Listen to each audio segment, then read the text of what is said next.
Hello and welcome to the Free Cheese, episode 244. I'm your Joe Dix, joined tonight by Matt Zellner. Hello. Marc Augustiniak. What's up? Ben Barris. Hey guys. Holy shit! The Free Cheese is a weekly video game podcast about video games brought to you once a week by thefreecheese.com. How you guys doing? I'm astounded. Astounded? We got 4 people. I know.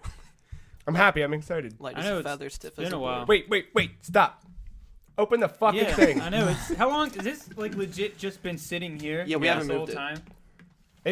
So where to else is it gonna recap, go? what colors does everyone have? I had that little mint I got- boy. Dark blue. I got that neon green one. Joe Yeah. and I traded. My keys are over there. Mint. So you got turquoise, Yeah. and then you got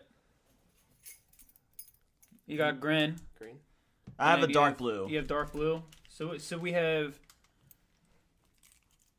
Okay, so this might. I mean, it could be one of yours too. Yeah, you could have the same one.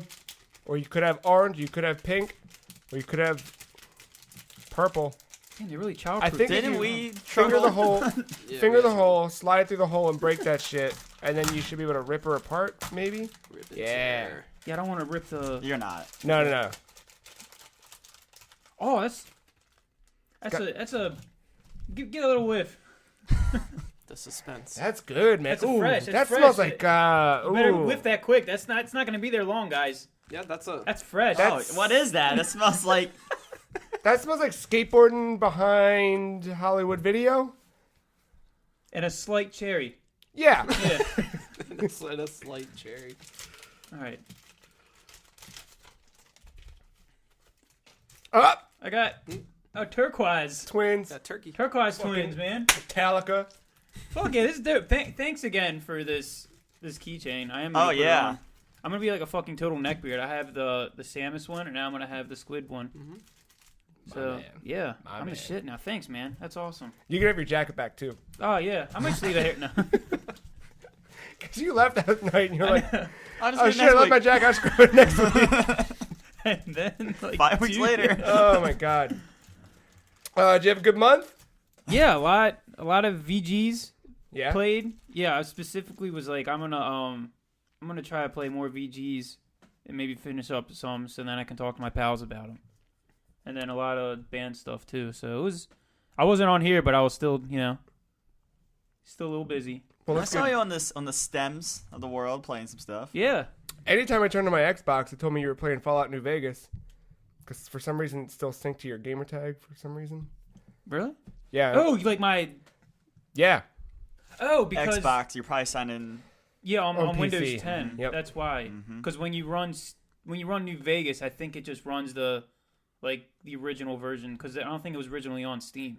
I think it was just the maybe games for Windows or maybe just right from the Fallout 3 right from the used disc. that, so Yeah. probably. Yep. Yes, when you launch it, I think it's just a link Yeah. for it.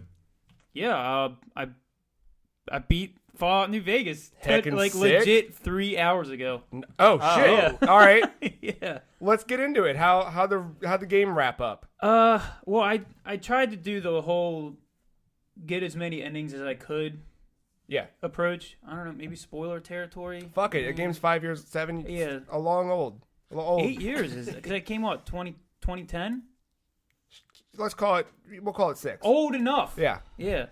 At first I did the NCR ending, the New California Republic. Oh, I think about My Chemical Romance. Nah, close though. It's kind of similar to, I guess, the canon ending in that you wipe out Caesar's Legion like completely, or of course it's a Fallout game, so you can always talk to the leader if you have a speech of 100 and just be like, "Yo, you're gonna lose, just back up." Yeah. So I did the NCR one with that, and then I did the one when you can. So this is extremely spoiler. Like, I was not expecting this whatsoever. The Mr. House, his fucking name was. So it's this guy. He's trying to like restore New Vegas, and he's like, I've been doing this for like the longest time, but you're talking to him through like a TV screen.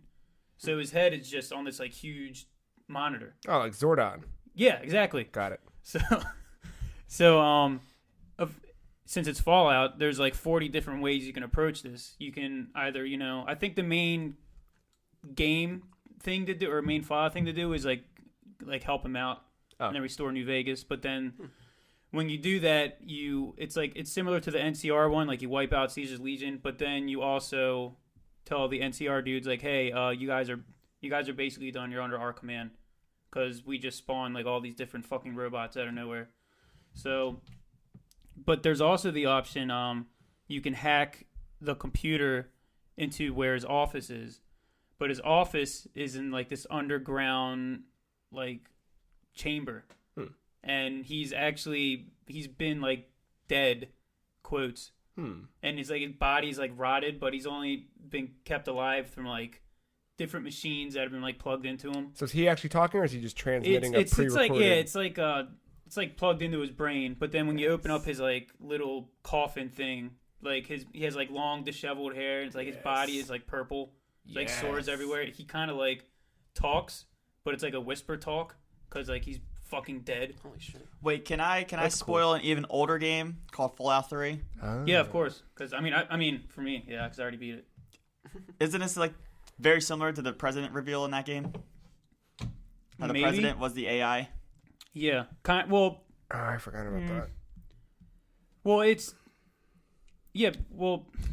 I can see it's not like the dude seems to be alive and he's just transmitting a signal, but it seems to be a very similar. The twist. Reveal. The twist is there. Yeah, it's the same idea. You know, I thought that part was really cool, but yeah. So in terms of endings, I got the NCR ending, and then I got the one when you just kill him, and then it just like it says like quest failed for the main quest, and it's like, well, no, nothing else to do. And then of course I did the just the normal ending when you help him out. Man, what a game! Yeah, what a fucking game, dude. So you're like done. I'm like officially done. Like you uninstalled. I didn't uninstall it yet. All right, I didn't install it. But that's the next step. Well, yeah, because like the past, I guess, couple months, Faith has been watching me play because I'll bring my computer out and hook it up to the TV. Oh, why didn't you get a Steam Link? You what? Steam Link? Oh yeah, I'm waiting for the Steam sale for that to be $1 again. Just I'm not spending $40 on that. So she's been watching me play it, and then I was playing it like a week ago, and I was like, I'm gonna finish it today. And she's like, you fucking better. Like it's just getting boring. Like it's like because recently all I've been doing is I need to make sure I get all the locations. So like on my phone I'll have like the map with all the locations highlighted, and then I'll spot on the TV. She's like, the past couple weeks all I've seen is a fucking map. Do something. So then this morning I was like, today's the fucking day, and she was like, it better be. So yeah, I've completely finished it off. I was planning on doing the whole get all the achievements thing, but I don't know. I think I just want to let that game. Don't you have to replay that game? Yeah, because it's not like replay like kind of one. You could do like one fucking crazy ass save maneuvering file, or like pretty much two different playthroughs, right? Yeah, I mean when you complete the game, you have to do the karma. You have to do karma bad and karma good. If you do like the bad karma, because I did max out the level 50, and there's that level 50 perk. Mm-hmm. So if you have like extremely good karma, it benefits you. But then you can also get the other perk when you have extremely bad karma, or even like the neutral one. So of course, you can do that. But like, say you can always side with Caesar's Legion, so that opens up like a whole other fucking side of possibilities that could occur. So, I mean, it sounds fun, but I already put in like over 100 hours just on that playthrough. Jesus. So I don't want to hit 200, 300 just for, like 10 other achievements. So. Or just start a new game, run north, and see what happens. Like directly north? Yeah, of course. You know what directly north. Yeah. Do you own a copy of John Wick? The movie? Yeah. Dude, that's a good movie. Do you own a copy of it? No, I do not own it. All right. So you can buy a Steam Link for $49.99. Or you could get a Steam Link plus John Wick for $1 less. See, they had that deal going on for whatever the last sale was, but they're giving those things away for like $5. Yeah, but I'm a dipshit because like I'll get on Steam, and they had the bundle. You had to buy Steam Link and Doom, and it was like $10. Oh Jesus! And then the other game, it was that the game Marc talked about. It's like it's a 3D platformer, but you're kind of like a Hat in Time. No. You're like the blobby looking dude. Ukulele. No, like from that game that we played, the really wonky controls. Oh, the Gumby Human dude from Fall Arms. Flat. Yeah. Is Human that Fall the Flat. 3D platform? yeah. Oh. Fall flat. Because I was gonna do about. that in Steam Link because that was like $8. But then like I was like I'll give it to him like I had to get a new credit card because Amazon my change of address I had to get a new card for some reason why, so I was like I don't feel like putting in my new credit card, I'll just do it tomorrow. And then tomorrow came, I was like I don't feel like putting in my credit card, I'll just do it tomorrow. I'll do it tomorrow. Because I saw like when the sale was ending and it said like 10 hours, I'm like, all right, I'll just wake up early. I'll get it. I'm not gonna be drunk. It'll be I'm not fine. gonna drink all night, stay up till 5 playing Resident Evil with my girlfriend. I got this. I'll wake up. It'll I be missed the fine. sale. Yeah. I have one friend who wants a Steam Link on my friends list. Would you guess who it is? I'm gonna get it. I will get it. But I'll like tell you I what. said, When those things go $5 again, I'll buy that's one what I'm too. saying. I'm yeah. waiting for the Steam Link plus the Dota 2 package. Dude. That's the bundle I'm Well, waiting you for. wait. You wait for a while, my friend. There it is. I want to know. Well, I know I don't. I want to know what it's like to play Dota with a Steam Link and the Steam controller on a television. I don't think you want to. No. I don't. But Controller. I would It's spend not- $30 that's what I'm to have that shitty experience once and then throw it all out of the window. oh boy. Is the window closed? Do you break the window, or is it already open and you're throwing it out the window? No, because my mom would kill me if I broke the window, so it's going to be open. Okay. You don't have to be home. You can go to somebody else's house and break a window. It's true. Here. Yo. Found the house. Got it. Windows aren't that. I don't care. All right. You know, it'd be Come on, worth it. Brad. We It'll trick some of look his cool. amiibo out the window. It's going to be a Whoa, good whoa, time. That whoa. Wii U. Oh, man. We did not sign off for that. Light it on fire. Throw it out. Yeah, Fallout was it was 2010, New Vegas. October 19th. Because then 3 was what 2008, 2009, 8 sounds right. Yeah. maybe. There's a little bit of time between them, yeah. Probably 8. So needless to say, I'm gonna take. Because I was as soon as I finished it, I'm like, oh, now I gotta buy 4. No. I'm nope, like, okay. nope. So then I stopped. I was like, you know what? No, I'm gonna wait. Wait for I'm gonna a wait. good sale on that I'm gonna one. wait. You got some. I'm gonna wait. It's literally the same game. Which I'm okay with. Yeah, I mean, But congrats. yeah. I I mean, was- it's I was literally just talking to someone about the whole Fallout thing. He was like, Fallout 4 is great when you haven't played the other games in a couple years. Okay. I'm like, I can totally agree with that. so I gotta wait a couple years. Okay, got it. I can see why everybody says New Vegas is their favorite among the 3D Fallout games. 120 hours. Is that what I got clocked in? Yeah. The one time doesn't count because I fell asleep and I kept it running for like overnight. counts. So I've done that. That's Yeah. what I did with the nonary games. I fell asleep. oh on yeah, level. but that's a So lot it's of like- that's a lot of reading. So that's like, why, yeah. Yeah, your so it's play like count on my that. highest like game one there. Did you get anything else? Yeah, I'm not gonna say everything I played because I mean there's a couple games here and there I played for like 10 minutes. I'm like, well, whatever. I started up the OG. Sorry, your fucking profile picture. It's you know what it is, right? Fucking stab people, man. It's the fucking guy from the Juggalo documentary. Sorry, it's just I try not to laugh, and the more I held it in, the more.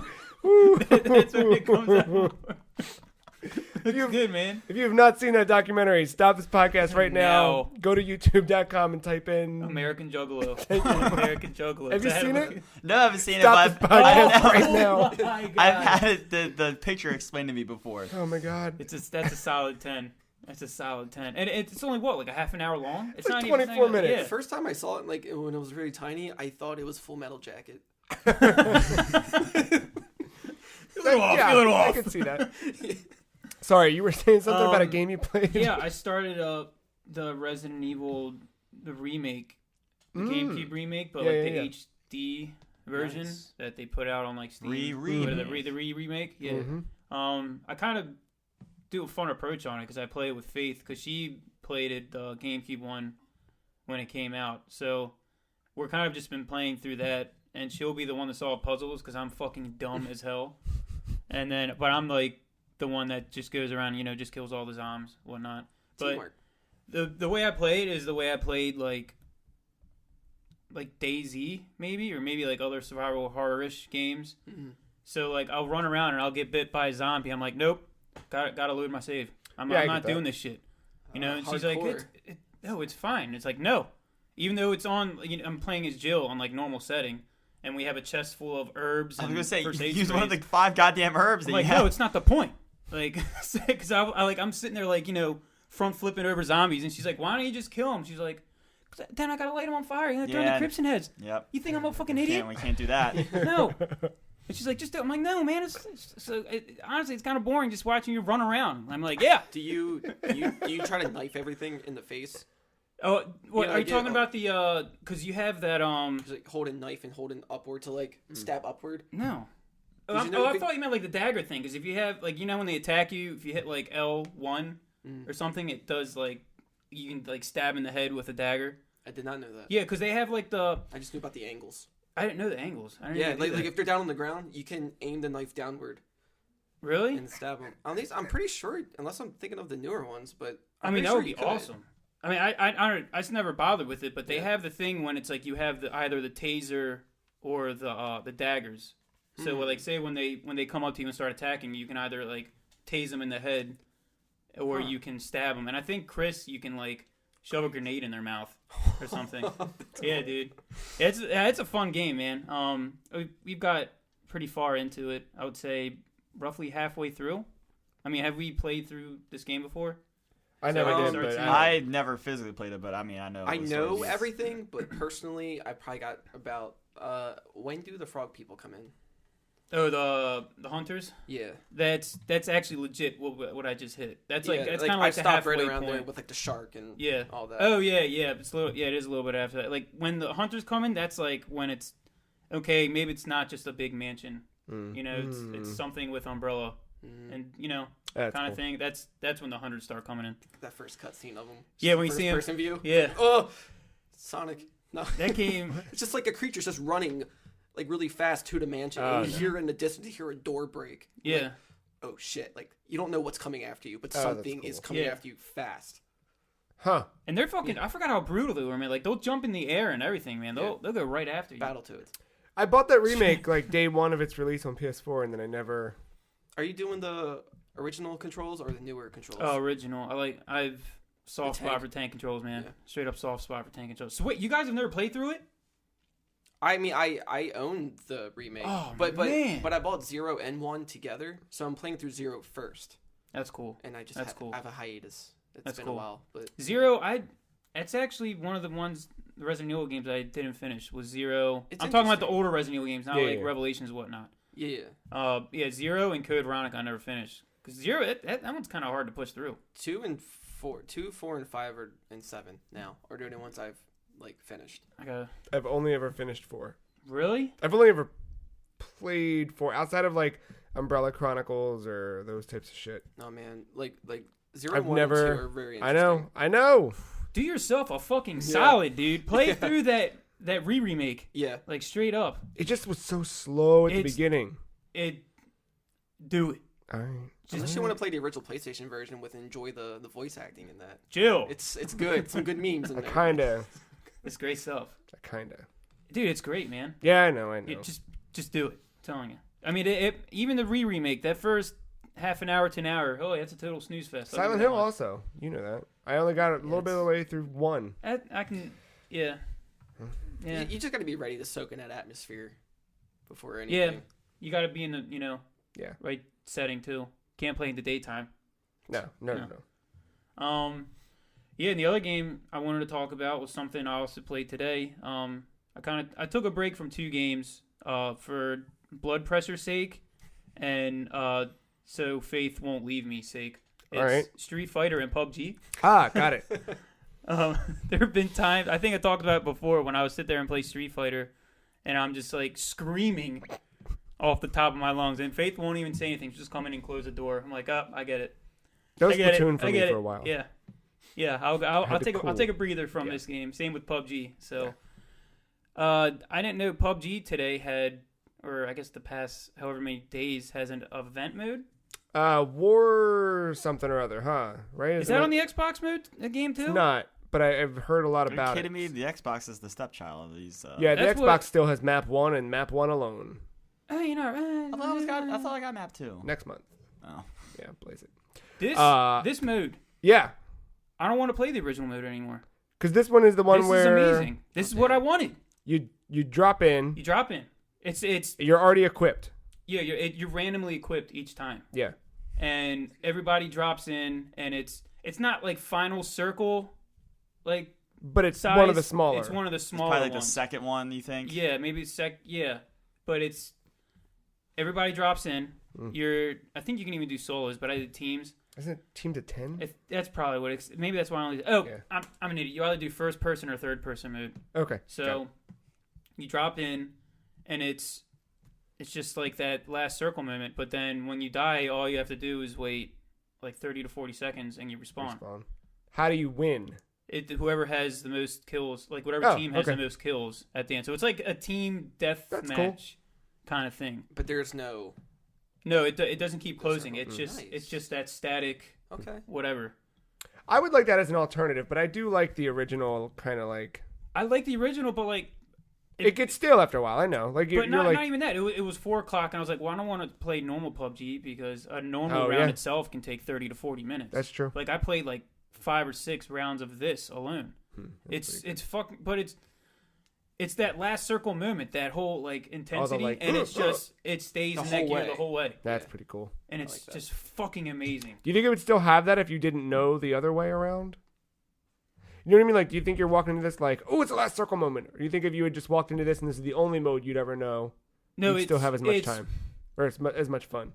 It's a different kind of fun because that last circle moment, you're freaking out A because it's the last circle moment, and it's B, it's like I made it all the way up to this moment. It took me this fucking long, and it could go in a way like that, and then I got to restart. And this is just like, oh, I think I'm good. I think, oh shit. Yeah. I never liked the whole circle factor in these games. I know why it exists. Yeah. So somebody's just not camping in one building for like 3 hours the entire game, and you can't find them. Yeah.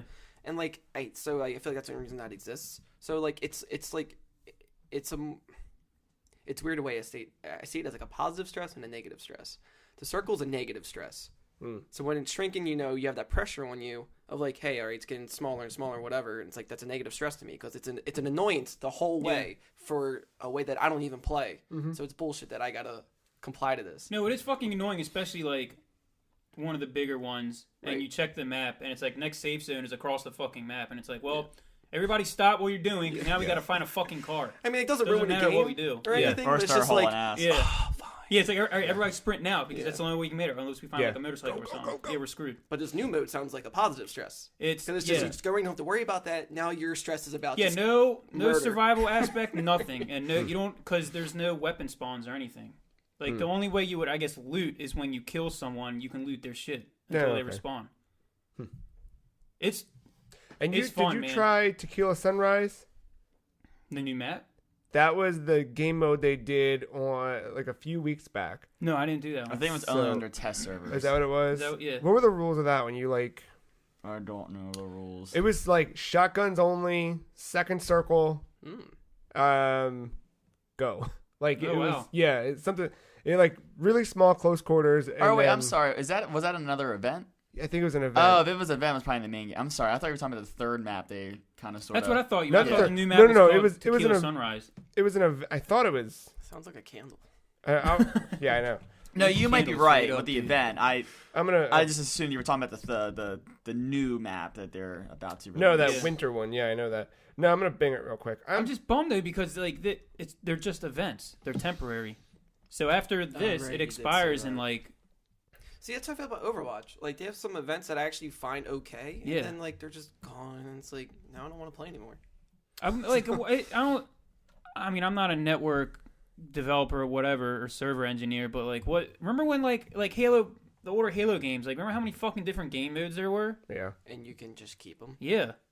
Like, is it? I Or don't make know. your own as well. Like maybe there's some sort of like. It's the spreading out your audience thing to that. Yeah, I guess and, that's and true, pulling too. people back in and Yeah. everything. So yeah, it was an event last week. It was shotguns and melee weapons had a 3 times spawn rate. No other weapons available. Level 3 bag, helmet, and armor get 3 times the spawn rate, and ammunition has 3 times the spawn rate. Level 1 bag, helmet, and armor was there, but at a half times spawn rate. Time of day is locked at sunrise. Care packages are disabled. Immediately after the plane gets in the air, the first safe zone is visible on the map. The first first safe zone will be normal than its smaller size. That was it. No, yeah, I didn't play that one. It was only 72 hours. Yeah, it's same with this. It's going to expire. Like I don't see the exact time. I wonder if this is because a lot of these seem like they're like, all right, Fortnite's starting to eat a little bit of our lunch right now. Yeah. How do we start to freshen things up? Right. Drake. Oh. Yeah. And I wonder how much of this is them trying things out to get people excited, pulling it out, and then seeing like, okay, here's how many active players. Like, you know, So it's just just analytics. They're just pouring seeing- all through those stats. Like, all right, how did this work? Should we do this? How many of these people also play Fortnite? Like, I'm sure they're looking at all the fucking Maybe. It's so much fucking, and it's, I don't know. I'm just bummed. I mean, then again, the new event. I mean, I'm sure it'll be something somewhat similar, or maybe just something wacky as shit like the Tequila Sunrise thing. But I don't know. I'm itching to play more PUBG now because of it. It's just so much fun. Well, and you played another PUBG-like thing this week too, didn't you? Was that this group? week? Was that this group chat that I did that? You told us that you might like it more than PUBG. Okay. So and I don't think the only reason was because of mullets, but I know it was a factor. It's a strong 90% of it is because of the mullets. It's a strong. The mullets and the Jerry curls got me, dude. Yeah. It's okay. So we'll dip a little bit into news, but there's a new game out. Yeah, Radical Heights. Or not out, but in Out. extreme early access. Oh, if there was a game that defined early access, it is this game. Yeah. Holy shit! You want to talk about bare bones? Almost nothing there. Yeah. Extreme early access, really? That's what we're calling it. Yeah, that is what we have they to now. call it. What else? But Matt, It's out. Matt, they do it in a cute font. They have an upside down triangle, and the word extreme doesn't have an E at the beginning. It's just a big X. They should have just did Comic Sans. And it's got an 80s font like Miami Vice. And it's mint green. I have an idea for a game. I'm gonna put it in extreme early access on Steam and sell it for $20. You mean I'm X gonna do, X That's what I'm saying. I'm going to triple X stream. Yeah. Oh yeah. Boobs. Well, no, That's- I don't want to put a wrong impression. I'm just gonna draw some stick figures. No, it's the and right call it a impression. game. Buy Matt's cryptocurrency. Matt shit. Bucks. And then he's also going to triple X stream it on Twitch. Yes. Yeah. Mm. See what I did there. And then get another computer that shows me clearly mining cryptocurrency Yes. on stream. So Radical Heights is a thing you can play now. It is. Yeah. Kinda. Yeah. I mean, like. There's a Disclaimer, .exe. I have a 1070. I'm not saying that to show off. I'm saying it when I've read online people being like, it barely fucking runs on my computer. I'm like, Yeah. not here, dude. I'm fucking, sailing at FPS. But like, it doesn't really make sense why it would chug that much. Because I mean, the game, it's extreme. Like, it looks like if it was on PS2, it would be extremely impressive. Even if it was on PS3, it's kind of like, this is kind of boring. Yeah, Like, but it's probably all the graphics-wise. network infrastructure. That's what people are the saying, packet. like optimizations, like in general, like in the back end. So I mean, even BMX for me, bike rendering. boobs. But even for me, like I'm hitting like 70 FPS is the most I'll get out of that, Huh. and that's me running on just medium. Like I didn't even touch the graphic settings. So, to fill folks in, this is from the same studio that made Lawbreakers, a.k.a. Cliff Flippy Bleszinski's studio. They announced that Lawbreakers was no more. They were going to stop supporting it. Oh no, you're wrong. It's their not fan project, whatever the fuck. It's their Well, they did announce, passion project. but they did say like, "Hey, Lawbreakers Yeah. didn't hit what we thought it was going to hit. Yeah. It's not going free to play, but." And then they said, "Here's our 5-month passion project, Radical Heights." Yeah. Which seems to be, or is, one of these old PUBG style things. 100 people drop into a map. You've heard it before, but this has the whole guise of it being a game show.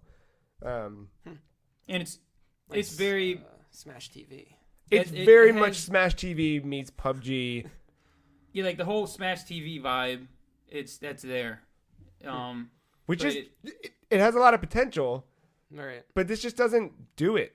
It's But- there. It just needs to do it more. Like there's some things, like when the big wheels come rolling in, Yeah. and you hear all the cheers, and it's like, okay, yeah, and everyone's screaming like "Wheel of Death" or whatever the fuck it's called. I don't remember. No, but that's sound design in general for this game, like it's already a 10 When like, it's there. yeah, Because there's it's sometimes amazing. where it's like you're It shooting a bugs out. gun and there's no sound. It's Oh, I it's mean, an early access game, but I'm it's alright. talking about strictly just the sound design, not whether it works or not. So There's that. Fair. It's when I did say I like it better. I do not like it better than PUBG, especially after playing that mode today in PUBG. It's free to play. We talked about that. Yeah. So it has that stink to it when you play it. It's like Everyone's ignoring that stink right now about Fortnite, though. They are. They are. But see, that's one of the reasons why I don't play Fortnite, though. It's because I don't know. Every time I play free to play, it's like... I don't think, like, Fortnite. I don't think, oh, shit, I'm getting shot, I need to build a wall. I think, oh, shit, I gotta run away. Yeah. Yeah, I can't wrap my brain around that building shit. I don't have the... I've played a couple rounds of Fortnite, both PC and console. Just, I can't think that way. Yeah, I don't know. Yeah, I don't know. It's just... I mean, I highly encourage everybody to at least try it out. I think that's just PC's Yeah. thing now.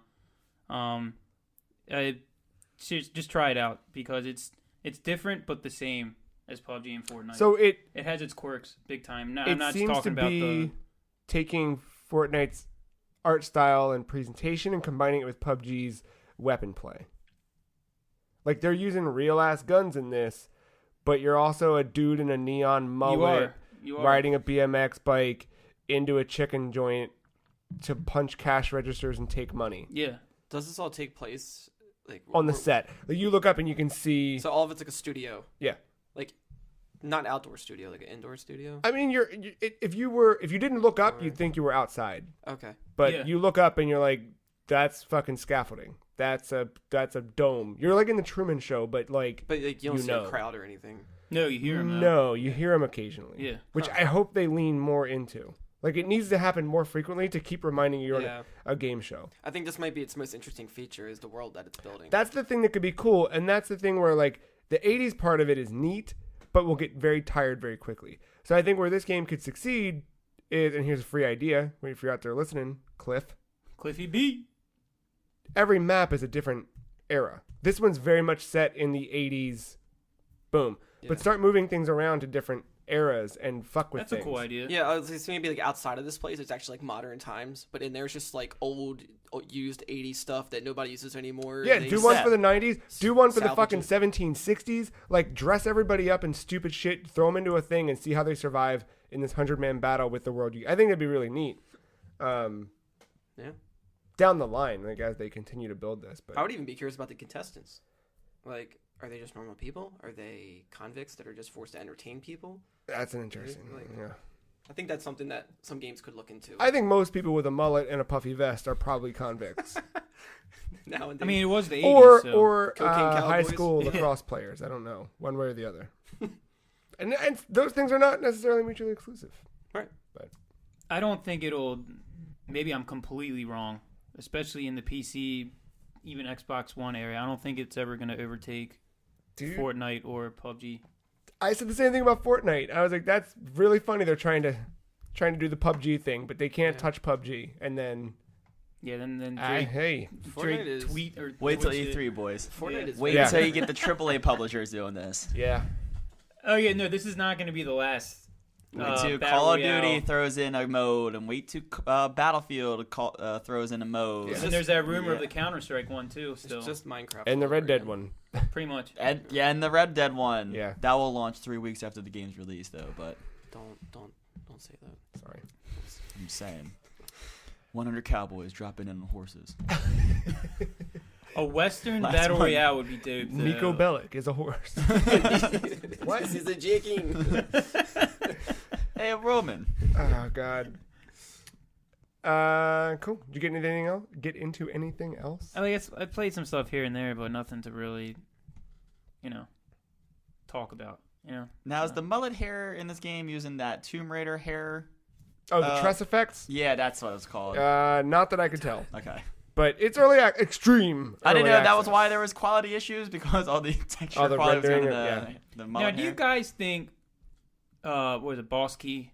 That's the yes, company. Boss Key. Thank you. I couldn't remember the name. They were like, yo, for the past 3 months, only 5 people have been playing Lawbreakers, and we need to do something, kind of thing. Like, if you think Lawbreakers would have been successful, not even in terms of Overwatch successful, but just like moderately successful, do you think they would have actually thrown this in the air right now? Radical Heights. They wouldn't have put it out as early. That's what I'm saying. They would. Yeah, you're right. They wouldn't put it out this early, but I wouldn't discount the fact that people who make games and like making games and do that for a living aren't always working on the next thing. Oh no, you know? I knew they. But it's definitely yes, they would have worked on it. But do you think they would have? it wouldn't be out made it right now. Alpha early access. Yeah. No. That's If what Lawbreakers yeah. were in a state that they were happy with, which they said that they announced that they were not happy with the success of that game. I feel like they really want user feedback this time around to do this game, so they don't want to waste their time doing things that they think are good. They just want to be like, hey, Yeah. Yeah, I could easily see this, like, if they were in a different position, this being something part of that PC gaming show. Yeah. Well, and here, to close out on Radical Heights, the one thing that's kind of weird, but cool, they do have the, all right, you got to move because you're going to die thing, Yeah. but it's grid-based. And the grid that starts killing you is randomly selected. So it's not a closing circle. You could be standing on a square on the map, and everything around you is clear, but that one is going to, boom, die. So you have to move in different spots. It's not necessarily a closing circle. Yeah. Oh, it essentially forms like a Tetris piece almost. But it's in not, select ways. Yeah. But it could literally like close off each corner and then close, like it's literally random. So that's one. There's some things it's doing differently that I kind of like the changes of. If anything, that's more true to the OG Battle Royale, Yeah. blowing up Yeah. certain parts of the island. But I also like you don't have a plane, so there's no flight path for you to strategically plan where to go. Yeah, because like, that's weird. When you parachute in, you don't parachute. You just fall. Yeah. And you just land punch your the finger like, No dropping in school here. yeah. Yeah. I don't know. You do have a little bit of direction on where you can fall, but it's not like. And it's quick too. Yeah, it's like. You kind of just glide. Is the match starting? Yeah. Okay, I'm on the ground. I think that's why, like, when I said I like it better than I don't like it better than PUBG. I'm gonna say it every time I bring Yeah, it I up. know. I think it was because of how, even for early access, like how fucking quick it took for me to just jump right into the game, pick up a pistol, and start shooting people. Yeah. I was like, this is cool. Yeah. I approve. But yeah, we'll see how it goes. Mark, what'd you get into this week? There was also bits and things that, not really worth mentioning, but there's two that are worth mentioning. So got into a game called Minit. If you remember me talking about that Yes. before. Oh yeah. I like that game. That's a neat little game. I think it's only like $10. Worth it. What platforms again? Everything. Switch, yeah. Well, but Switch. It's on Switch, right? Everything but Switch. For now. I feel like it will come to Switch though. Yeah. So it's basically like a digestible old school Zelda game, but just with an indie twist. Mhm. So it has like that. It's more humorous and it's definitely more simple. But so you're this little dude. You find a sword. The sword is cursed. So for every 60 seconds, you die. And there is just like a kill yourself button too if you messed up on something because of time. Mhm. So you finish these little mini quests Hmm. within under a minute. Mm. And it's just like they really make you think on the fly. It almost feels like you're speed running in a sense, which is weird. Like I'm not used to that. The aesthetic of the whole game, it's all black and white and like cartoony looking. It looks like top-down Devolver or something.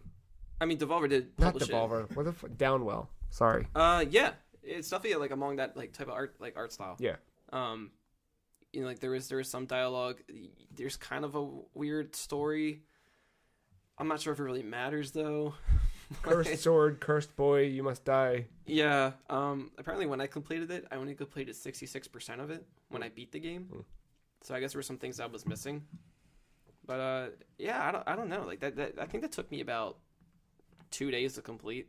Are the stages? Are they random? It's all one shared world, but for you to get to somewhere a lot quicker, there's little like temporary houses you can sleep in, and that'll count as your new like home. So you can get to somewhere quicker without having to worry about wasting time running to one spot. Okay. And then eventually you'll find like teleporters and whatever. So it makes traveling a little easier. What's combat? Is it like 2-button? What's Yeah, it is just 2 buttons. Yeah, it's got that NES look. Mm-hmm.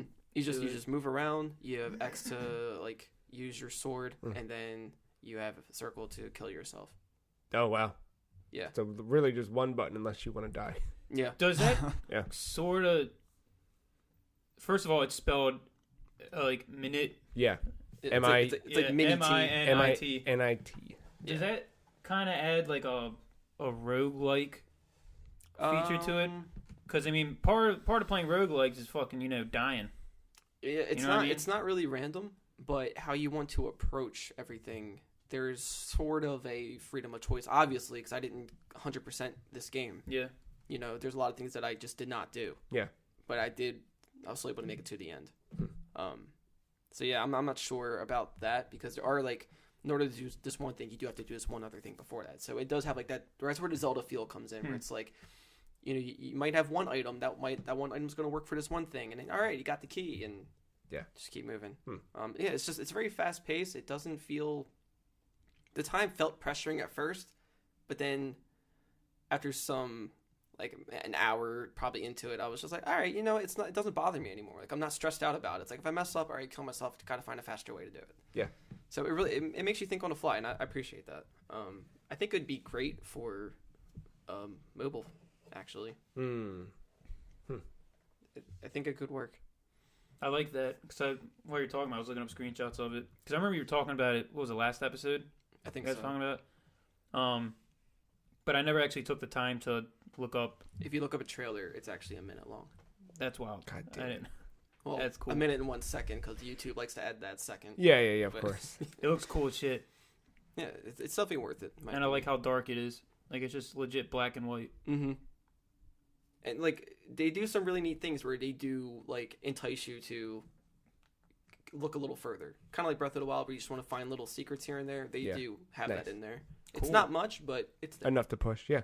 It's charming. Oh, more like this. Final Fantasy 15, Skyrim, Ghost No? Recon. No. Well, yeah, Ghost Recon. Ghost Recon. Yeah. I can see I that. love Sure. I Those- love Steam, man. Yep. Steam is so messed up now with the way things are No, rated. it's not. No, not at all. No. Don't If you change. like Minit, you'll like John Wick and this Steam link. Yeah. I like 2 out of those 3 things. There you go. What Ghost Recon was it? Was it Wildlands? Or Yeah, was Wildlands. It... So It'd be funny if it was Grawl or something. Yeah. You'll love Grawl too. No, but yeah, I think that's something definitely worth checking before we do the Game of the Year stuff. Oh shit! All right. Yeah. Yeah, That no, is just- that I is- wanted they to get come out that this year. anyway. Yeah, we should play that this week if we do video stuff. At least Joe, I think you would enjoy it. It just has that little. It's just the right amount of weirdness. Yep. Yeah. I guess best way to describe it to listeners if they're not looking it up, it's like if Tamagotchi was more fleshed out to like a puzzle action game. So, like, Yeah. And then speaking of charming, I moved on to the Switch and started playing Adventure Pals. Adventure Time.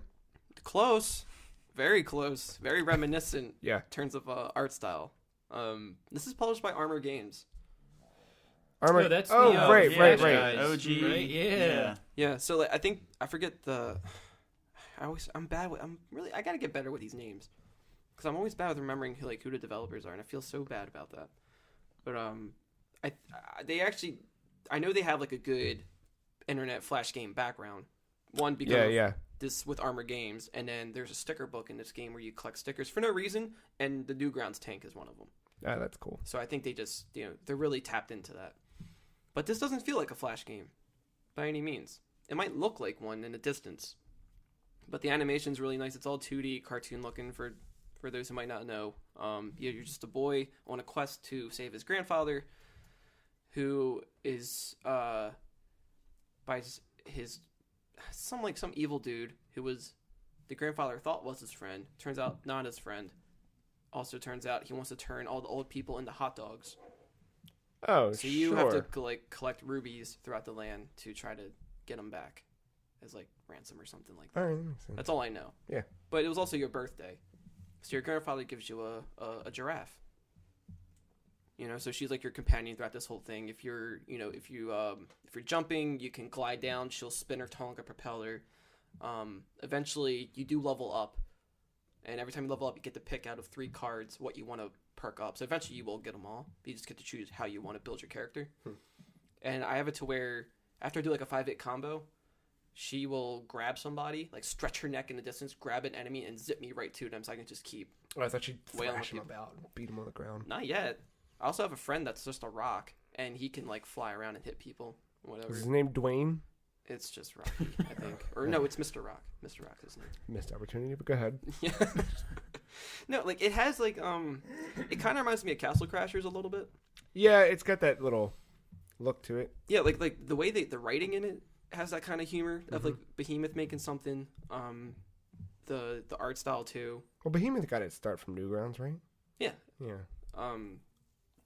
Because one of the guys behind Castle Crash and all that, Tom Fulp, he's actually the head of Newgrounds.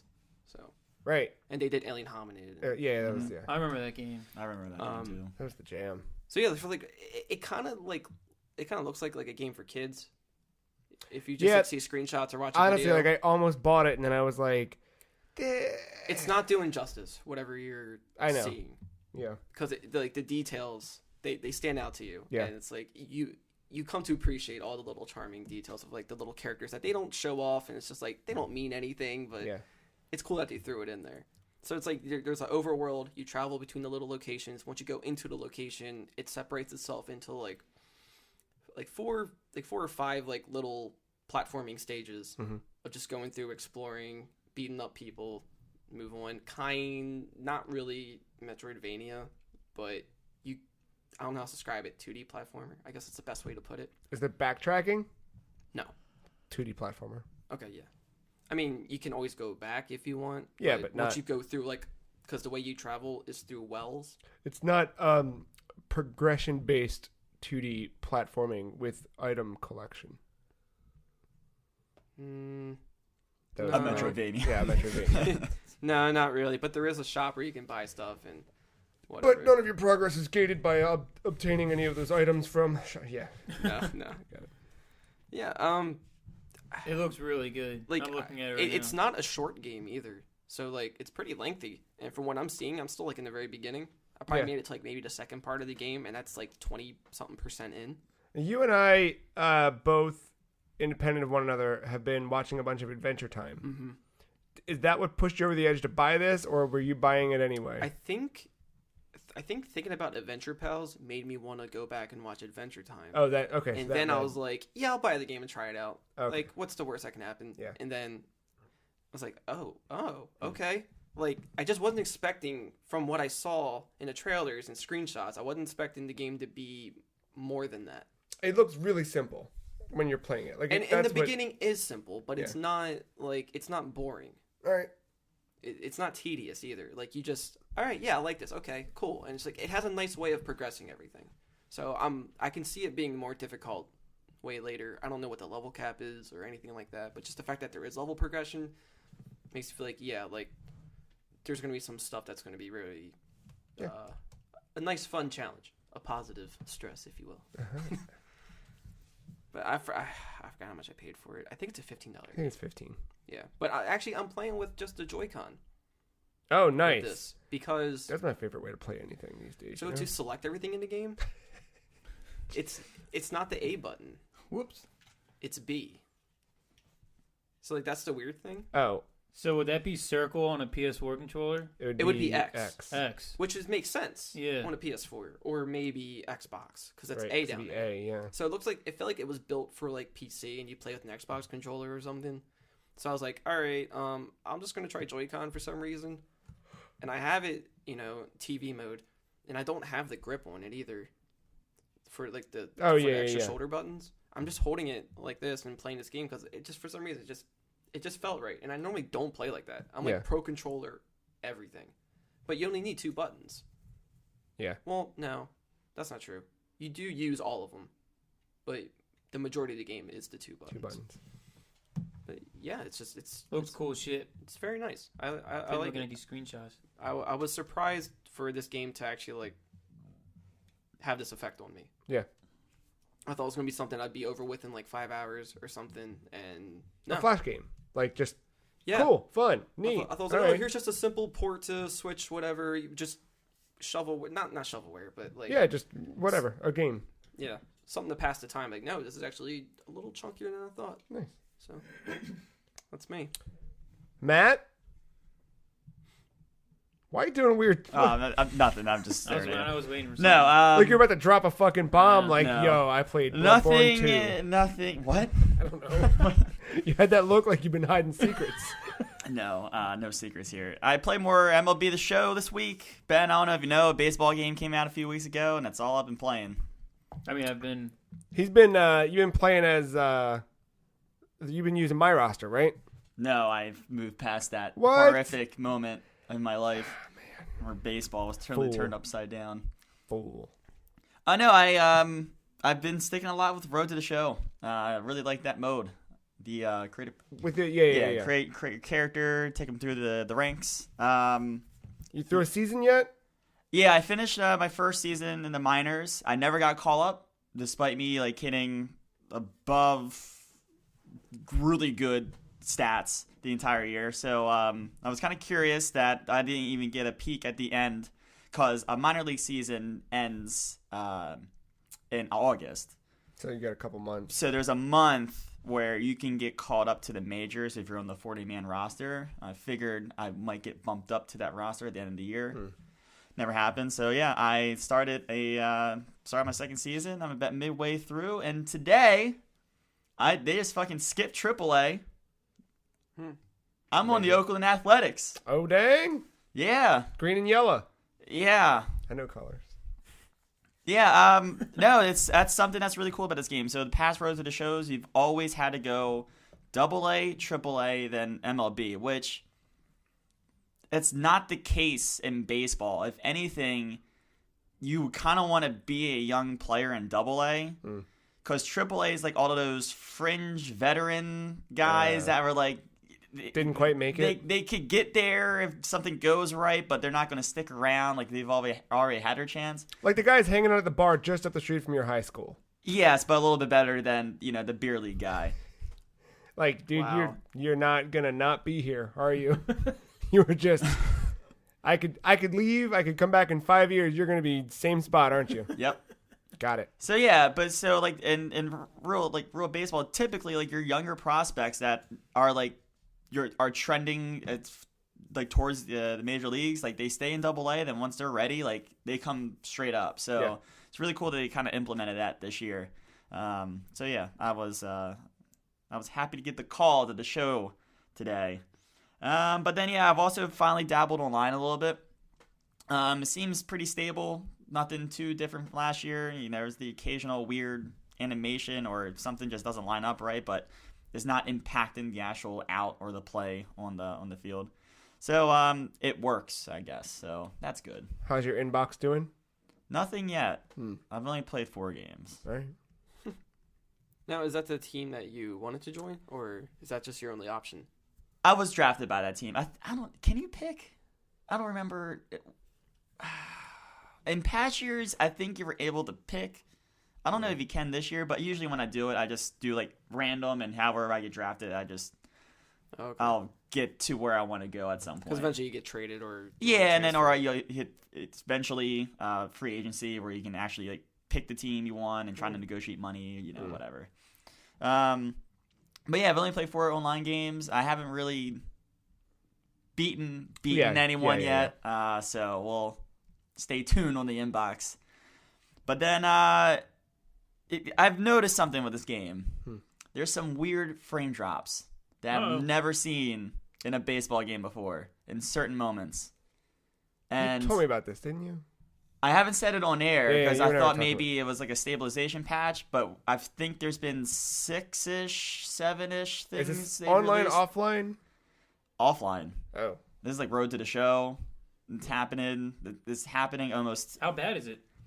I mean, it's significant when it happens. Like, thankfully, it doesn't happen like when I have to run towards like a fly. Because my guy's a center fielder, right? So, like, thankfully, like I'm never getting those frame drops when I have to run and try to field a fly ball. I usually get it when I'm at bat and I hit a foul ball and the camera quickly like tries to turn to catch up to the foul ball, like going into the stands. It and then hits the stands. Oh, like a jitter. It jitters. Wow. Yeah, it jitters. Yeah. Huh. So yeah, there's. I wonder if they just have to.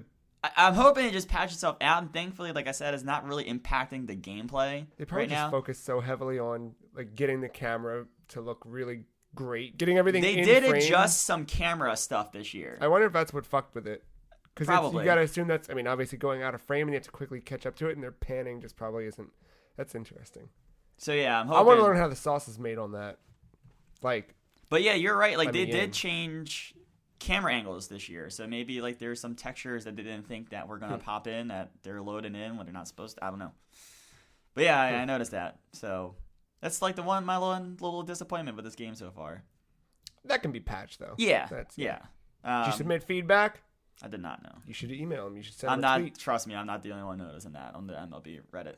The, 6 out of 10 MLB unplayable. The Show. Can't play it. It's not unplayable. No, it's a 9.5 out of 10. And then I also did dabble a little bit more in the franchise. I still haven't completed a full year yet, but I've seen just from other people that have played the game that the phases, like, it doesn't like totally, because I was talking about this last year, like how in my Orioles franchise it was counting me down to the draft. It doesn't like totally change the UI.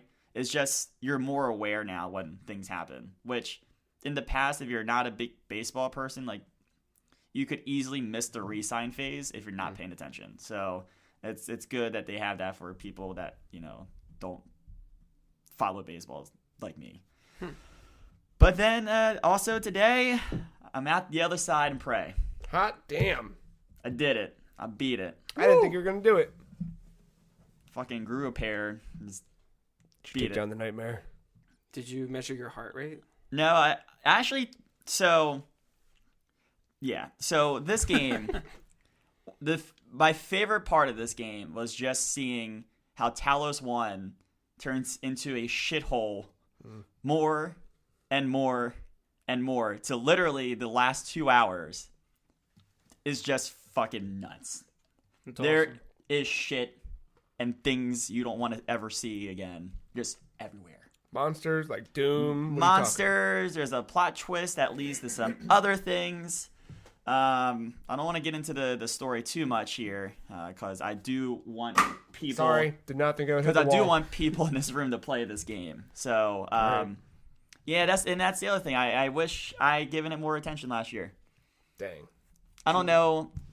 You know, I don't think it would have won like a best story, but definitely like its style. It stuck to that. Stranded in a space station, that kind of like, it was almost going for that cyberpunk feel, kind of, sort of. Like, you know that opening cutscene where you're going through the city and there's that music going along? Like, it strays away from that, but it also starts to come back into it, weirdly enough, at certain points. So that style was just, was really cool to see. And Cuphead won best style last year, so I don't know if it would. It made that short list, maybe.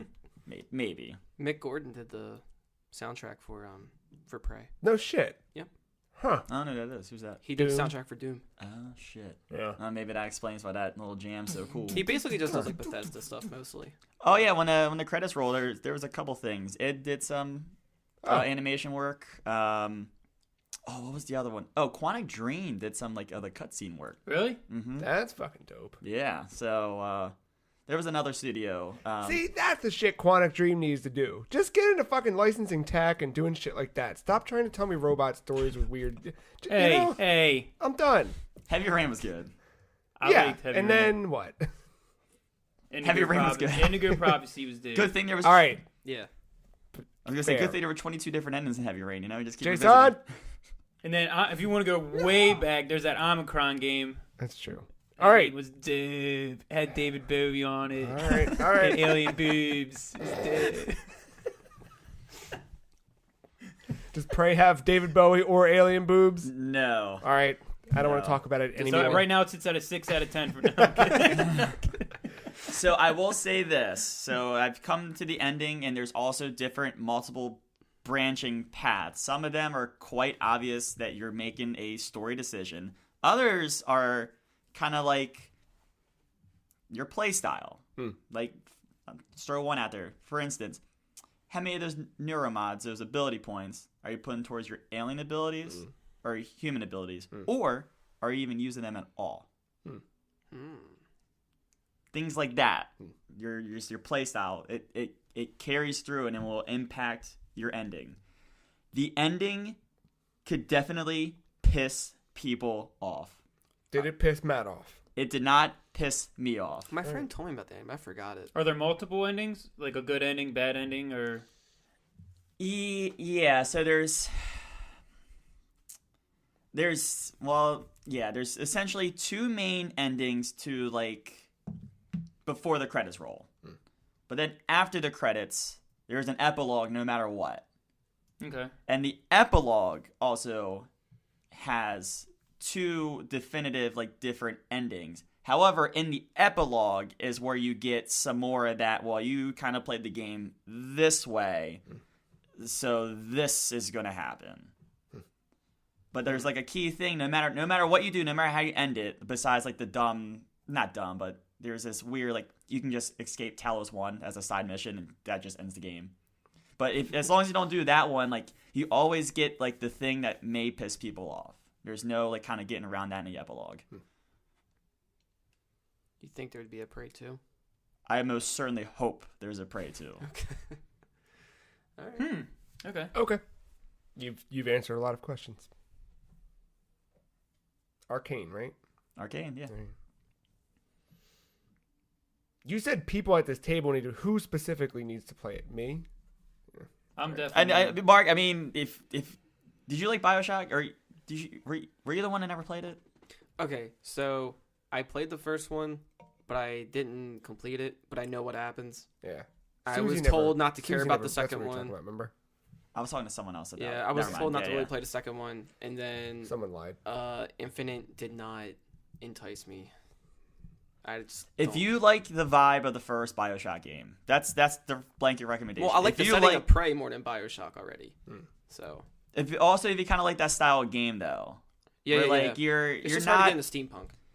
Towards the end, yes, you become powerful, but for the first 2/3 of that game, you don't feel like you always kind of feel like you could die if it given the wrong situation, and it's kind of open, and you're some loose decision making and stuff like that, and you have the branching ability paths, kind of like. It was giving you're me gonna like. It was giving me like Dead Space vibes. You're gonna like this. Yeah. So. And say not so much like scary as Dead Space is, but I can like. No, just the isolation. Like it definitely leans on the horror stuff, yeah. especially towards the end there. Yeah, there's. Yeah. Yeah, like it was. BioShock meets the movie Alien. Okay. Dope. I like that. See, because it was also giving me like Half-Life vibes too. There's a little bit of Half-Life vibes besides just the wrench, yes. Half-Life 2 or 3? Well. Yeah. Hey man, never say never, especially Black after this Mesa past month, remake. man. Yeah. Never say never. You are not wrong. WrestleMania was last week too, right? WrestleMania was last week. Did you have a good time? I did have a good time. Yeah. I How was got New fucking Orleans? lit. What does it smell like there? I didn't go to WrestleMania. Oh, I was thought you in went to my WrestleMania. No, I was. You've been to WrestleMania though, right? No, I went to the Royal Rumble That's in what it was. January. Yeah. What does it smell like there? It smells like sweat and drunk Light beer. and beer. Light beer and piss. Because I've been. But it's a good smell. It's a good wrestling smell, you know. That's what I'm saying. It adds good on to piss it, smell. man. The musk. It's like, yeah, man, and wrestling and Piss. and oh, that's right. Women are like a big deal in wrestling now too. So yeah, there's some girls in some decent looking clothing. Yeah, And piss. yeah, piss and light beer And blood. Yeah. And piss. No more beer or no more beer. No more blood. No more blood? And they try to lean away from that. They're trying to get a big cable deal. The Attitude Era is gone, unfortunately. Dang. But piss and beer and Yeah. wrestling. You can piss on TV, you just can't bleed. I mean, WrestleMania is so The long. American way. That's the only thing, man. WrestleMania is a 7-hour fucking thing. Yeah, I don't know. That's a long time. That it is a long time. Was it everything you wanted? It turned out fine. All right. Ronda Rousey, man, that match, I did not expect much for that. That was my favorite match of the night. Triple H? Triple H, Stephanie McMahon, Kurt Angle with I read Ronda Twitter. Rousey in there. Good stuff. I played some video games this week. Yeah. We played a little bit more Crawl at Friday Night Pizza Party, which I finally got to see that game in its true element. I've been playing it a little bit solo style, Yeah, you need pals. but playing it with pals is certainly a different. It opens up a little bit. You definitely get a new element to it. Yeah. Fuck that Cthulhu penis monster. Just gonna say that right now. You know what I'm talking about? Yeah. The Flasher. But yeah, I don't know. I like finding new weapons. I like seeing what new monsters are out there. I still have like a whole bunch of the gods to unlock, so I have no idea who even, the other creatures you can become. Yeah. That is a good ass game, and they've got like the best. All the fucking monsters and demons and great, blood man. and It's so much fun. pentagrams, and it's perfect aesthetic. A lot of pentagrams in that game. Oh my god, not enough. Some would say. There's never enough. No. There's a giant one though. Well, yeah, you need that. You gotta go through the Eye of Sauron to get to hell. I beat Ruiner. I'm not gonna go deep into that, but you and I left last week. Oh, with that's me right. having, You're on the cusp. Yeah, we were right there, and it's literally like we got done recording last week. Mark and I. Mark left, and I was like, "Do I want to eat?" No, all right. And then I just fucking sat down and beat it in probably 20 minutes. Like, Good job, Damn. puppy. Yep. That's a good ass game and a good ass ending and a good like. I told Mark like I just want. I think I might have said it on air, but I just want more of that world. Make a cartoon. You did say that. Make a fucking 90-minute anime movie. I think I'm not sure if it's really a spoiler with the end when it comes to the choices. It doesn't matter I didn't think it did. because I went back and did the other one. It was 'Cause- the same stuff. Yeah, happened. I mean that's throughout the whole game. It was always like, Well, it do was, you nod or smile? And it just changed what his mask said. Didn't Yeah. really affect the outcome of anything. actually no. It did. There was a different scene, but ultimately Yeah. it was still like the same like credits, whatever. Speaking of Friday Night Pizza Party, at Friday Night Pizza Party, before any of the video games or the pizza happened, me and friend Bo cut up this here Game Boy. And really, when I say me and Bo, I mean Bo. I held a wire in place while we soldered this backlight LCD screen to this Game Boy Advance. And dude, look at that fucking It's pretty, man. That's pretty. It's revolutionary. A whole new world. Turned out right real here. well. Dude, I can't. So I've been playing Metroid Zero Mission again. Thank God. Yes. Two things to say about Metroid Zero Mission. One, that game is fucking dope. Two, we need Virtual Console on the Switch. Moving on. So I played a lot of Sunset Overdrive earlier this week. Oh, Surprise. that's the exclusive rollerblading game, right? Yes, it's that. No, not just that radio. Damn. All right. Yeah, so it's the one that Insomniac made for Xbox One exclusively. I wrapped up Ruiner and I still have my Xbox plugged in upstairs, and I was like, I need something to dive into here. And I had that installed on my console since I got the Xbox. I just never fired it up, and I was like, all right, let me see what this is all about. The premise is iZombie. Like the So like that movie. iZombie, the CW TV Oh, show, is that what it is? where an energy drink company makes an energy drink that turns everyone into fucking zombies. Oh. Sunset Overdrive is an energy drink company that makes an energy drink that turns everybody into fucking zombies. Except they're not zombies, they're just mutants. Okay. Beginning and end of that story. You play as character, a nameless character from what I remember. I don't think they have a name.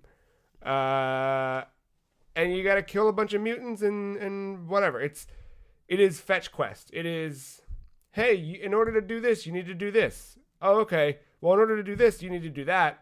But you can't do that until you make these three guys happy. So you need to do a fetch quest for this guy, a fetch quest for that girl, a fetch quest.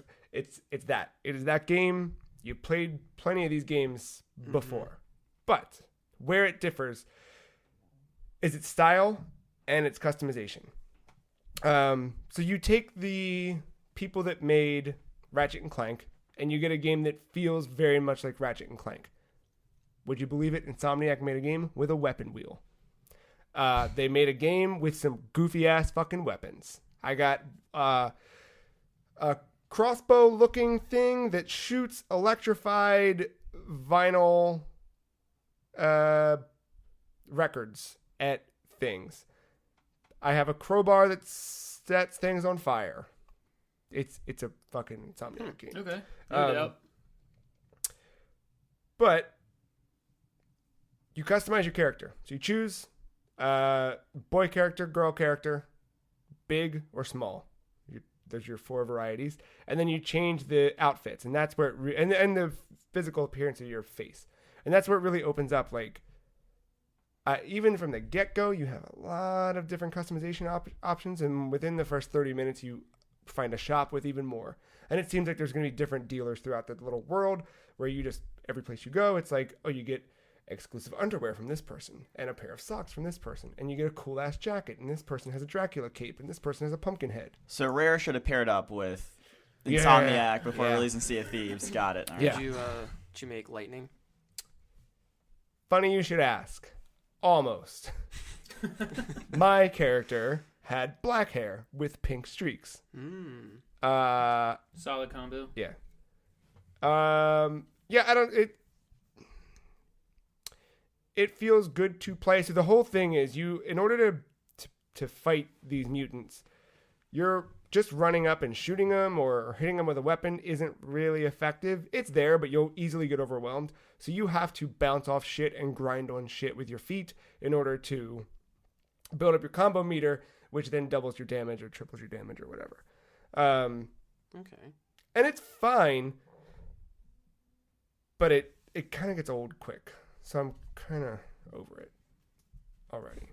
But it's like, if you were going to make a game that had customization, like, you ever played a game and you're like, oh man, I wish they did all this right, but I wish they just would have added one more little, Insomniac added that one more little thing. Like, all of that is there. Customization, the world itself is like fully realized, and like they did not stop from putting shit in there.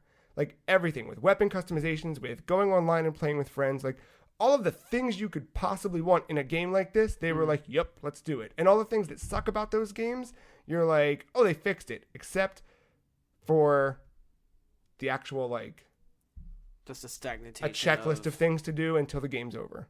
Because in a post-Zelda world, I know it sounds like I'm just being fucking cool ass, yeah, fucking, I like Zelda. But I really, like, that game just changed the way I look at those games, and I can't wrap my head around it. So I don't know if I'm going back to it. But it is fun. It feels good to play, kind of. What year did that come out? 14? October 20th, 2014. That's what I've been looking up this whole time. I don't know. It's good. I liked wall running, and I think I will like Spider-Man when it comes out. Okay. Yeah. That's all I want to hear. Yeah. I feel, after playing that, like the mobility of your character in this game, I feel good about what they're going to end up doing with Spider-Man. Okay. Yeah. Wait, it's the same company, right? Yeah. Okay. But instead of it being an Xbox exclusive, Spider-Man will be PS4. PS4. So I kind of stared at my Xbox sitting in the living room, went through everything I had installed on my hard drive, deleted some things that were installed on my hard drive. I was like, what do I want to do? I saw Rise of the Tomb Raider on Game Pass, and I was like, all right, I'll download that. Game Pass. Game Pass is stupid. Keep forgetting about it. Sorry, go on. So I downloaded Tomb Raider, and then didn't play it. And I moved my Xbox down to the basement, brought the PS4 upstairs, jumped back into Bloodborne. What up? Solid. In the middle of a chalice dungeon right now, the Hintertomb. There's the Tumarin, and then there's the Hintertomb is the second one. Okay. I've already done, I think, all of the depths of the Tumarin thing. So now I'm depth 1, layer 1, or whatever the hell the thing is for Hintertomb. The first thing I did when I fired up that game is just, from whatever lantern I was already at, I just kept going. And I was on my way to Vicar Amelia. It's around that area. You got those big old fucking shy guys. You know what I'm talking about? Oh, yeah. Yeah, those dudes are there. They'll fuck you up in a minute, man. He fucked me up because I forgot how to play that game. And I respawned and I was like, you're done. Walked around the corner, fucked him up. And then that guy carrying a big old bag of blood came from out of that back corner. And I was like, what's that guy do again? And he was just like, hey, take my bag of blood. Hey, suck you up. Hey, beat you with a bag of blood. And then I was dead. And I was like, all right, I can't go back to that area. It's going to piss me off, and I'm going to turn it off like I did last time. What can I do? So I went back to the Chalice Dungeon. And I was like, oh, did I ever finish this Chalice Dungeon? And I jumped into one that I was in the middle of. And it's the part that has those 3 sad guys that look like Uncle Fester. one shoots a gun, 2 of them got sticks. Yeah. Yeah, it was those guys. They killed me, and I was like, God, fuck. Why am I playing this game again? What am I doing? Then I started that other Chalice dungeon. I started getting a grip for things, and that felt a lot better. Took out a pig. Yeah. Bloodborne. Game, man. I know. You gotta take a lap. Just take a lap at Rengarn. Yeah, that's the next step. But yeah, I'm like working my way through that. It feels good to be. Are you excited for it? Is that Taking a lap in Yarnum is what's stressing me out. Well, what was your dude? I don't know. I'm on New Game Plus, so a lot. Like my next level is like 62,000 blood echoes. Okay. If that gives you any indication. I don't know. I'm up there. The Chalice dungeons, dude. That's Yeah. probably the best part about the game. Yeah. For me, at least. It's like when you. I'm not gonna say too much because there's when you think you've seen all the Chalice dungeons and then you go on like the Bloodborne wiki and it's like no, there's like this whole fucking Hundreds. There's so many. I mean, because they're all randomly generated, but like just the look of each dungeon, what the kind of monsters that are in each dungeon, like there's just so fucking many of them. They're randomly generated, but they're set because you can get that code and you can give it to someone and be like, play this dungeon. Yeah. That's fucking cool. They didn't have anything like that in Dark Souls, did they? No. No, Dark Souls, I think it was merely just like beat each other up or kill out. Yeah. Yeah, and I'm like, I mean, I can meet you at Murder's Loft and I can beat you up too. Bloodborne. I don't know, this whole week I just kept like wanting Bloodborne. And I started reading through the lore again. I think I texted it to you guys, the fucking 108 page Oh. Yeah. Manifesto. Yeah. Which is basically a dude who went through all of the lore descriptions and then wrote them out in long form. It's not really fan fiction, but kind of fan fiction. But really just telling the story as it's told, but in Bloodborne it's told so... This is all before the game? Yeah, all the backstory. So like everything in that, was it the Pale Blood Hunt? I didn't know exactly what that file was. I didn't know if it was a collection or if it was just like this guy's like thesis statement for school. The very end of it is apparently like the final bits. He says he's like, all right, cool. This is what I think. This is how I interpret the game. But the game is so obtuse with its backstory that you just kind of fill in bits and pieces from whatever. Yeah, the one thing I guess bad about Bloodborne was the way it explains the story is just not. But that was like, it was also the beauty of it where you're like, this is so fucking weird, and like I have no idea who the hell is Father Gascoigne. See, but what like there's a beauty of that, but like when I did look it up, I was like, okay, there's certain things I kind of wish I took my time, and maybe if they better explained it, it would have been so much better. Yeah, all the stuff about the old blood and all that shit is fucking cool. Yeah, it's amazing. Hell. But yeah, you'd never know it unless you're like digging for it. Mm-hmm. So I'll dig, just not in the woods, man. Fuck those woods. And that's the thing. I'm so excited to get back to those woods.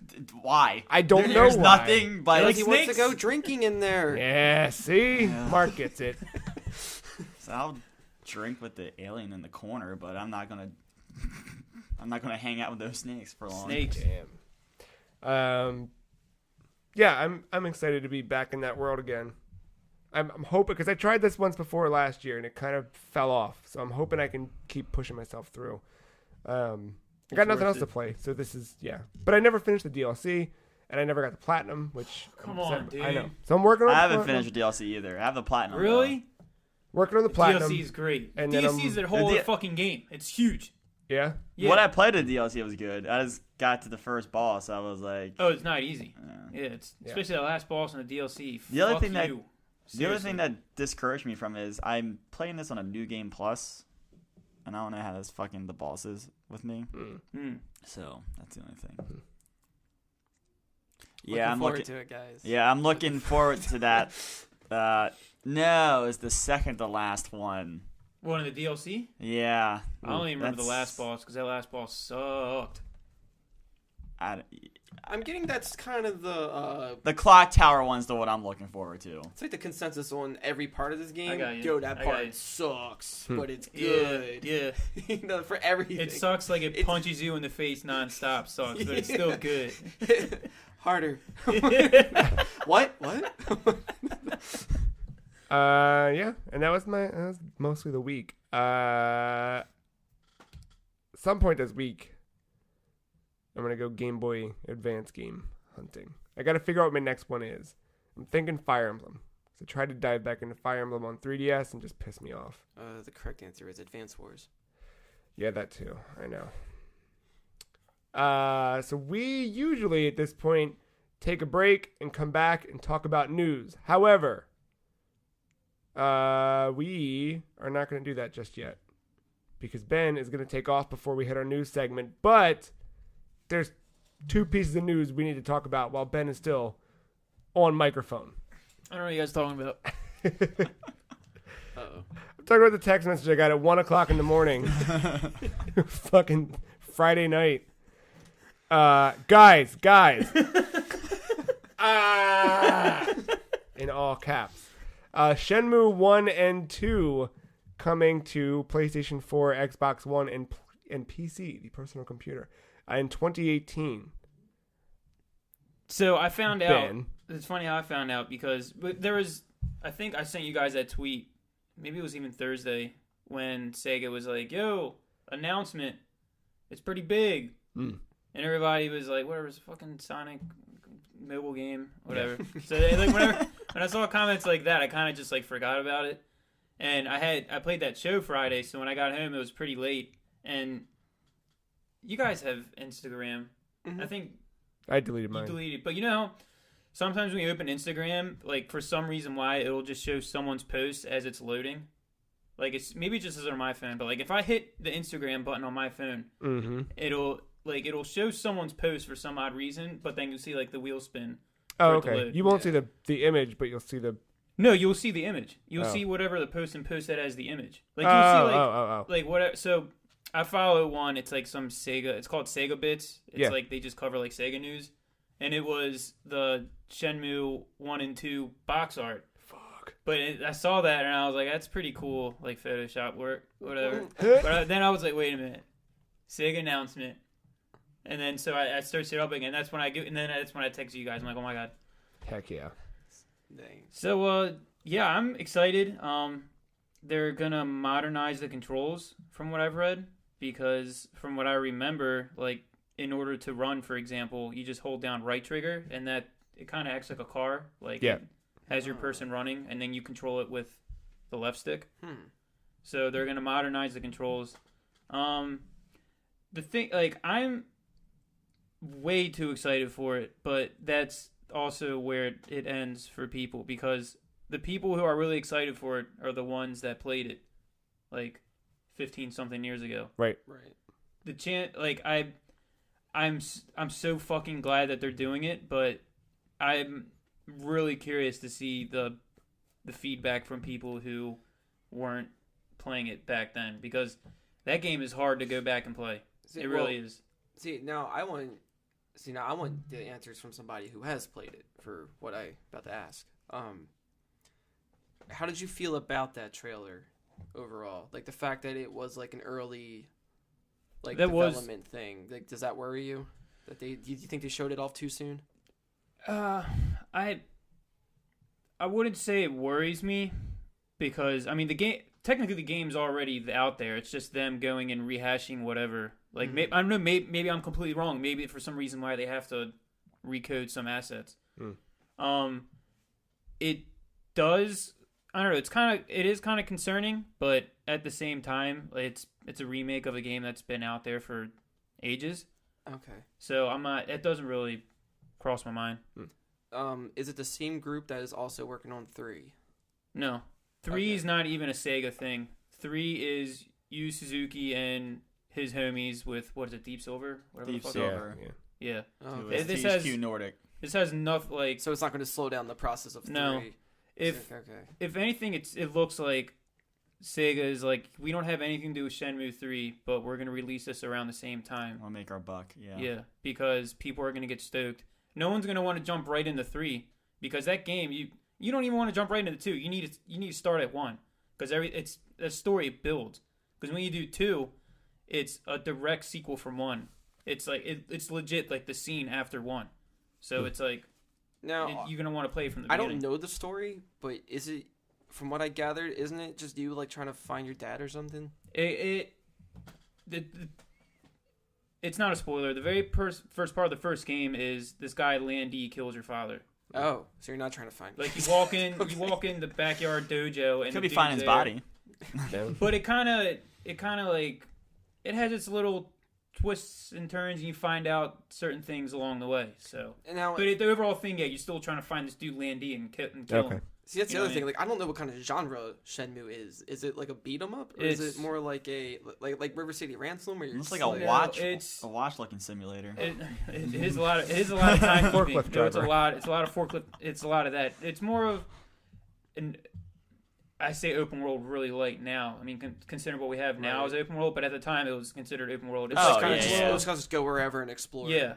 Okay. It's open world sim RPG like game narrative. But there are moments where you are fighting and Yeah, because there's moments when it's like, especially towards the end, there's moments when it's like a beat 'em up, when there's just hordes of hundreds of dudes coming at you, and you take them all like 2 or 3 at a time. so kind of like maybe like the Yakuza games. Or, A lot of people are comparing or it to Sleeping that, yeah. Dogs.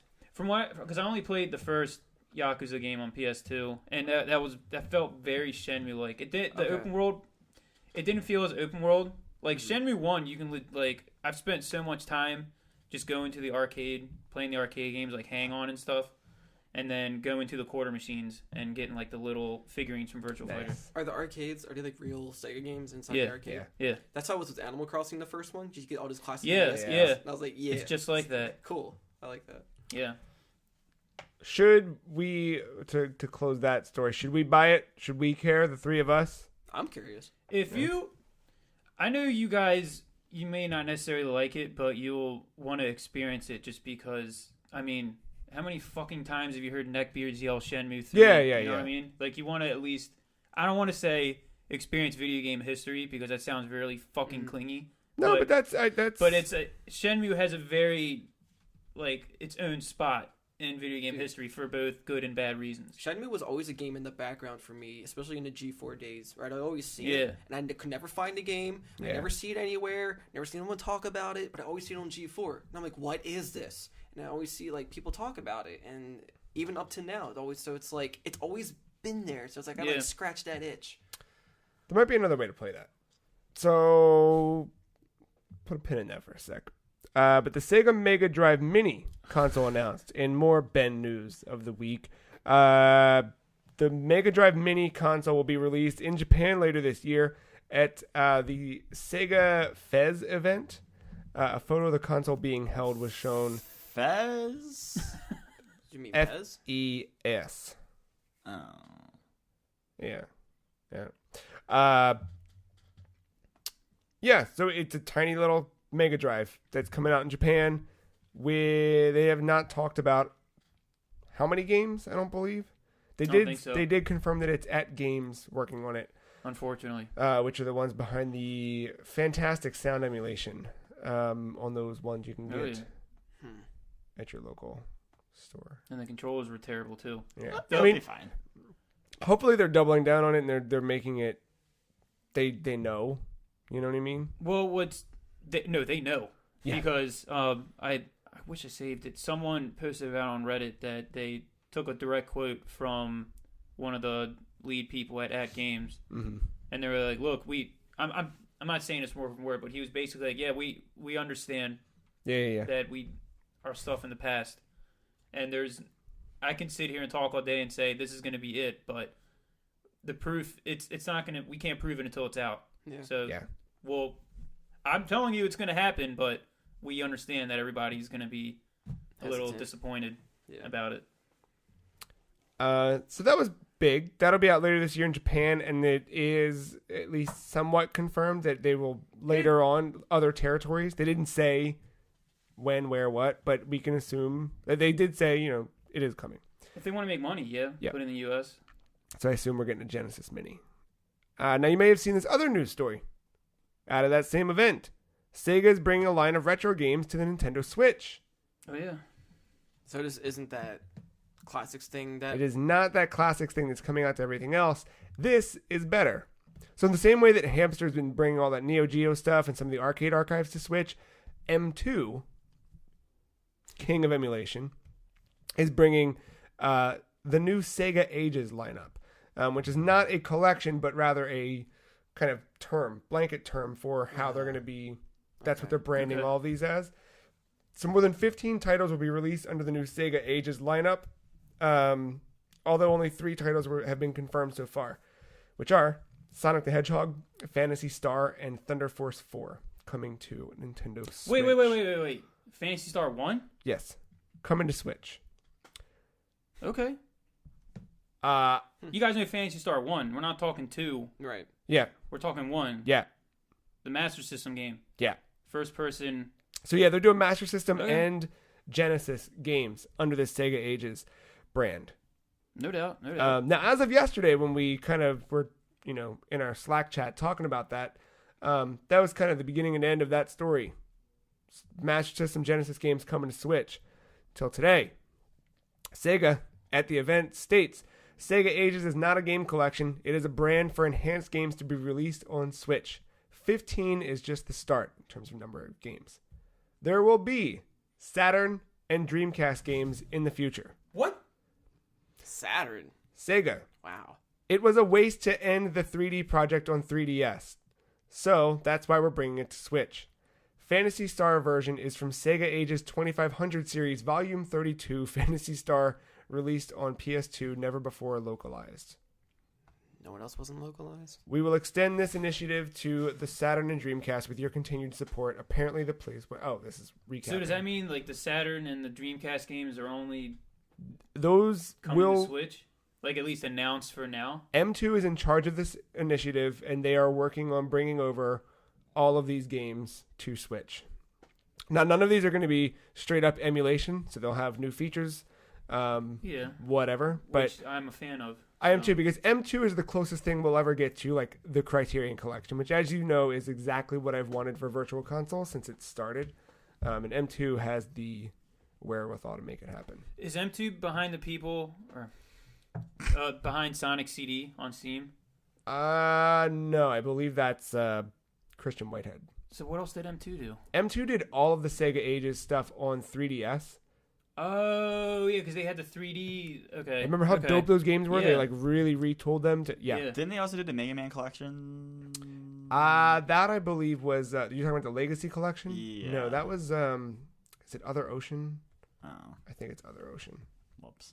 I didn't know about the Dreamcast and Saturn games though, man. I didn't either. I just I didn't know found. So that. as I was pulling up the fucking Guardian. news story, Dude, that's Jet Set Radio. Oh my god, yeah. Oh my dude. Crazy that's Taxi. Dude. Oh, Man, see, that's that's Shenmue 1 and 2. well, Crazy Taxi's the one I'm going to be worried about because of the music. yeah, you're Yeah, probably not music's gonna get that be same. there. And that's like half of the game right there. Yeah. Yep. Let's get the phone port. Still got it on Dreamcast too, so it's all good. I want a Dreamcast. I just I modded kind of want a Dreamcast. Just say, oh, Just- Dreamcast. just modded on Steam. I'll never play it. I got a Gamecast. No, I will just get. wanted. Yeah, I've heard of that. I will get NFL 2K. The 2K games on there, I didn't play them, but I heard they're just Well, Ben, I just want to maybe, remind you. I want to temper your expectations here about that remaster collection. So remember, Ico and Shadow of the Colossus were remastered for the PS3. That came out September 27th, 2011. May I remind you that the reason they came out was to hype The Last Guardian. That game, The Last Guardian, came out December 6th, 2016. 5 years plus.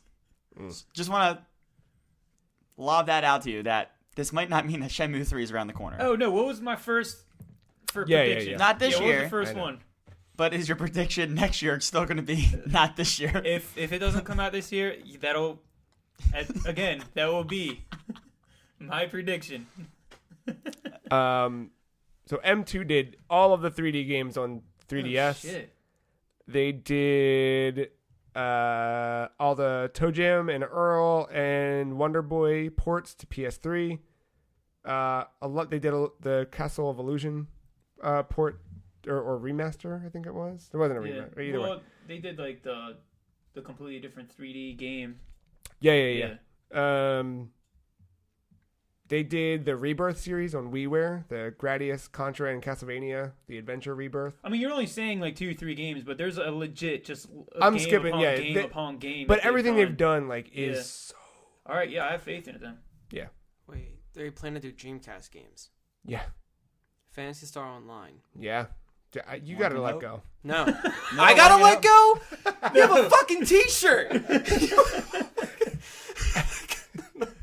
Don't let go. There's Don't let go. there's an ounce of hope in Mother 3 coming to America. No, I just, it's like pouring salt in the window. Yeah, we'll bring the first game over here. I know. Yeah, I played Earthbound. That's your hope. I played Earthbound finally. I know. All right, well, we are going to take a break. We're going to let Ben slip out of here, and then we're going to come back. We got some more news to talk about for the week. Yeah.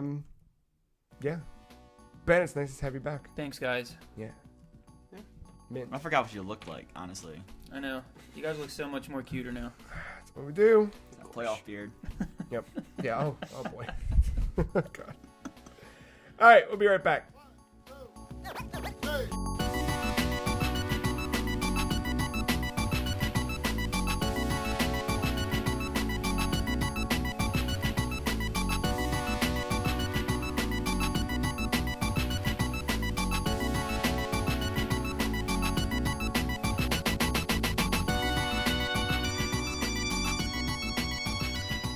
Mark, last week we talked about the Sony PlayStation 5.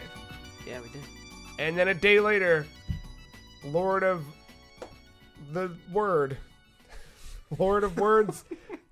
the man who only speaks the truth, Jason Schreier, hit Kotaku with a big old Truth bomb. yeah, where it was Dropped like, hey, that's nice, but recent online rumor got everyone talking about the potential of PlayStation 5 showing up as early as this year. However, after Jason Schreier's digging, looks like they probably won't be out until 2020. 2019 would be a surprise, but doable depending on how competitors might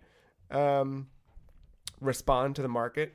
But the talk about dev kits and all of that, this is all here, right? This is going by his word. But this is Jason Schreier. Right. If there's one person you should, believe their word and trust their sources, it is Jason Schreier at this point.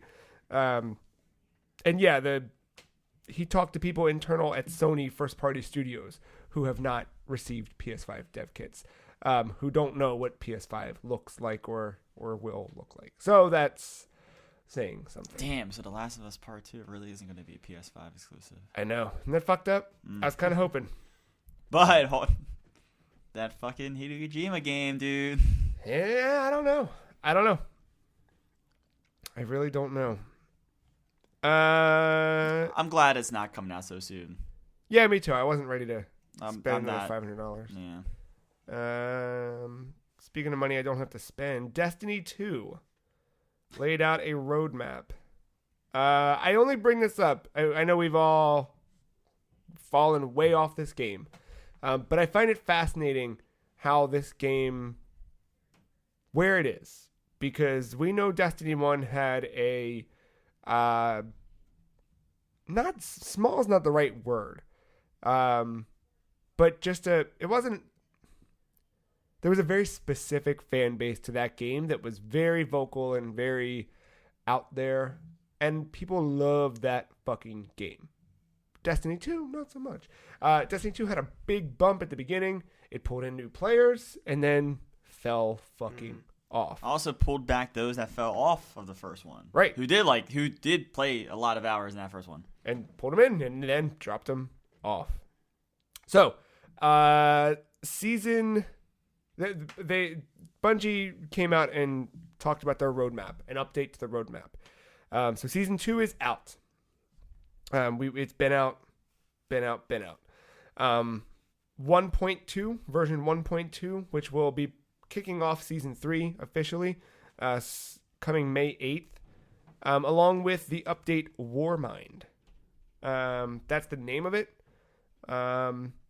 You will apparently meet new heroes and battle new enemies. You'll earn new loot and master new activities.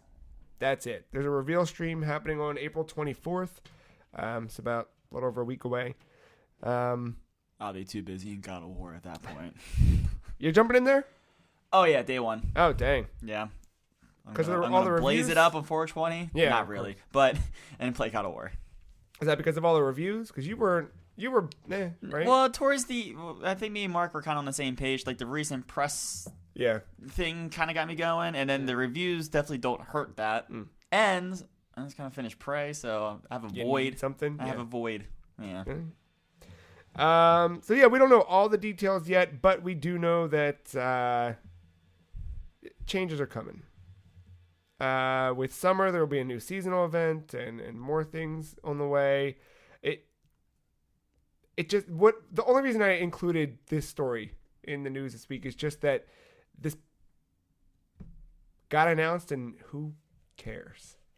And that's what I find is weird, is that it's not like this game had so much potential. And the first one had so much potential. And it's just, I don't know. Who is it at this point? Is it like for the longest time I was willing to defend Bungie and say that Activision handcuffed them, but I don't know if I can do that again. Yeah, I don't know.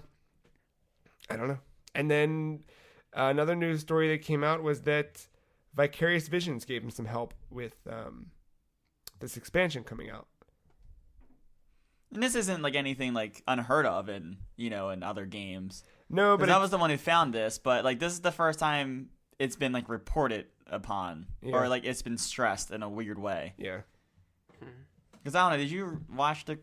I mean, obviously I saw the credits roll in the game, but I don't remember seeing anything that kind of popped out. If I was watching loosely, anyway. Oh, you mean of who else helped? Yeah. Oh, I didn't pay any. No, I didn't pay close enough attention for that. Like with Prey, like I said earlier, like I saw like the Quantic Dream name pop up. I saw it pop up. Yeah, no, nothing like that.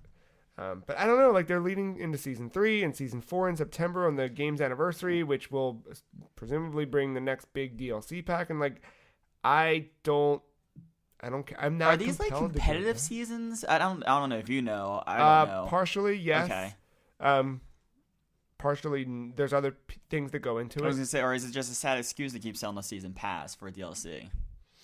But they sound too short. They sound way too short. Yeah, I mean, season 2. No, well, season 3 starts in May and runs until September.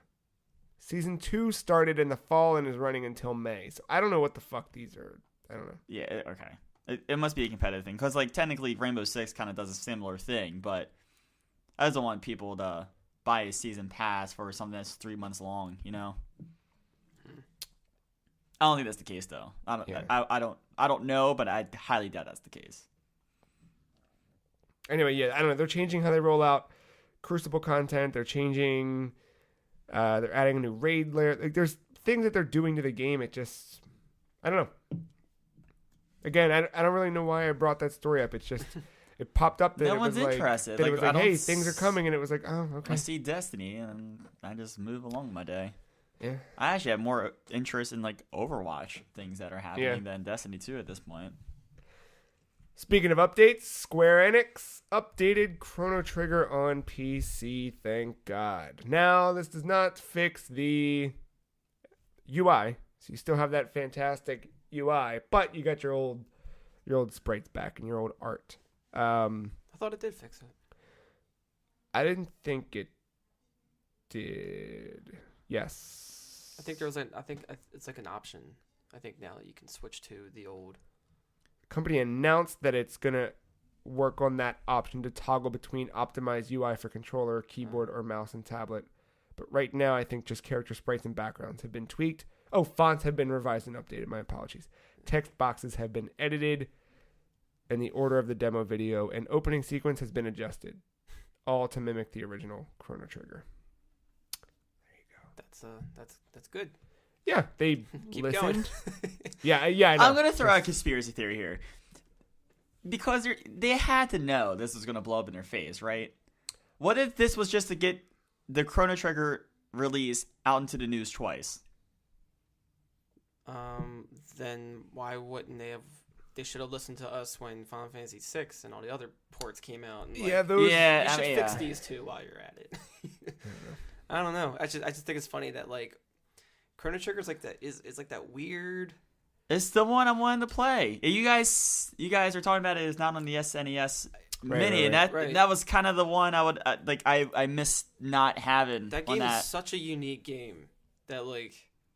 No matter what kind of person you are, where you come from, gaming background wise, that game gets highly regarded, like unanimously. Yeah. And then like, just being released on Steam, it has like this big uproar, and everybody will go out of their way to like, no, this game needs to be preserved correctly.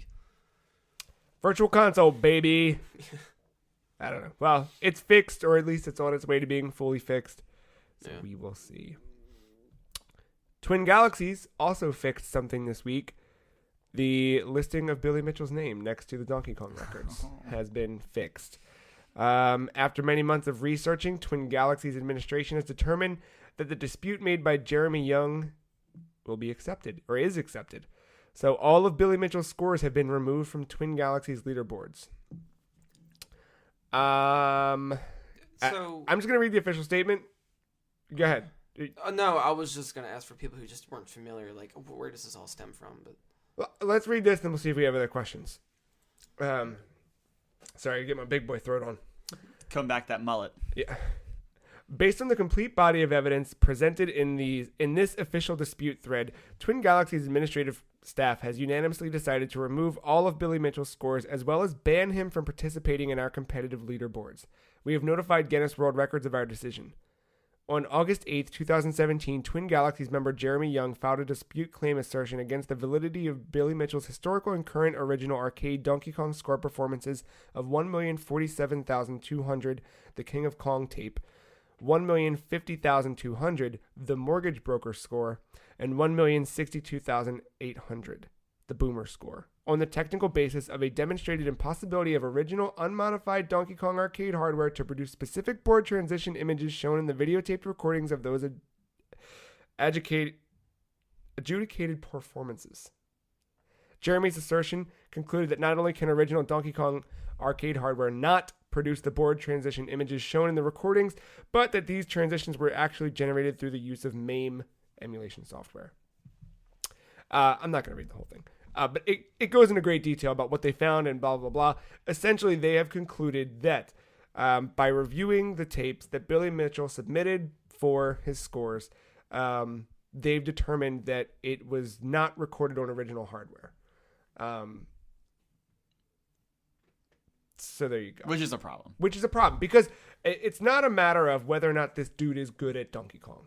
It's a matter of how you played. And when you're playing for an official score, everyone should be on the same playing field. And playing on this type of software or on the emulation boards means that, not that he did, but there's a chance. But there's a chance that you could doctor that footage, that you could do a lot of weird things. You could do a save state and just keep going until you get a perfect random number generator on some of the falls. Like and then go back and edit the footage at frame perfect, so that way it doesn't look like it's all the same run, even if it took like 100 runs. Right. So who is Billy Mitchell? So Billy Mitchell is he most famously, people will recognize him from the 2007 documentary The King of Kong, A Fistful of Quarters, where they pit Billy Mitchell as the villain against the hero, Steve Wiebe, the underdog. Billy was the reigning Donkey Kong champion in terms of high score. Steve Wiebe was a guy who got laid off as a teacher and decided he was going to try and get really good at Donkey Kong and beat the high score that he found recorded online. And then the whole documentary plays into the drama of what that is. Billy Mitchell was one of the original folks at Twin Galaxies, the arcade that was first kind of putting... Twin Galaxies made itself the haven for high scores and record keeping in that kind of realm back in the early days of the arcades. and they became pretty respected for that stuff. Yeah, it sounds like it because they said they contacted Guinness, which means they have some kind of partnership with Right. Guinness World Yeah, Records for that recording. So yeah, so they're trusted with that, and there's been a lot of weird things with Twin Galaxies throughout the years, which we won't go into here. But even in King of Kong, if you watch that, you can see where like they play a little bit of favoritism towards their own. You know, and Billy Mitchell was one of their own. So in King of Kong, when Steve Weeby's coming up against him, they really try and push Steve Weeby into corners to try and test the validity of his skills. Meanwhile, Billy fucking literally mails them a tape. Steve Weeby's, you have to watch the thing. When Steve Weeby flies out to their thing, brings his whole family so he can prove to these fucking people who keep the records in front of their faces, because they said, we can't call your score real unless we see you earn it. So he flew his whole family out so he could go earn it.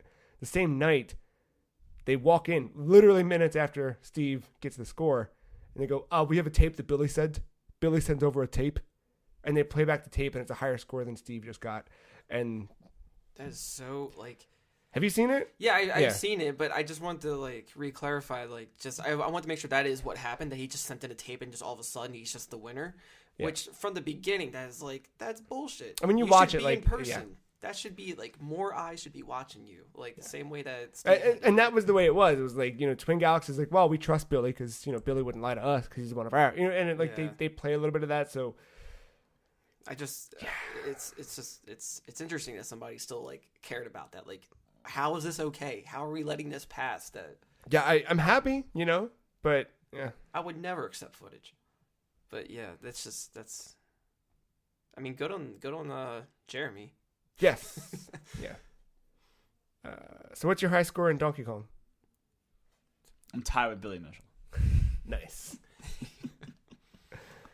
If you've not seen King of Kong, you should go watch it. I know. And then, yeah, I mean, you. I feel like that. I know you're talking to the audience, but I feel that coming over here. I don't. You shouldn't have felt. I was not projecting any of it. I promise. All right. Yeah, I know when to project. I know when to push out. No, those. I know when you're really projecting. Yeah, because the demons come out.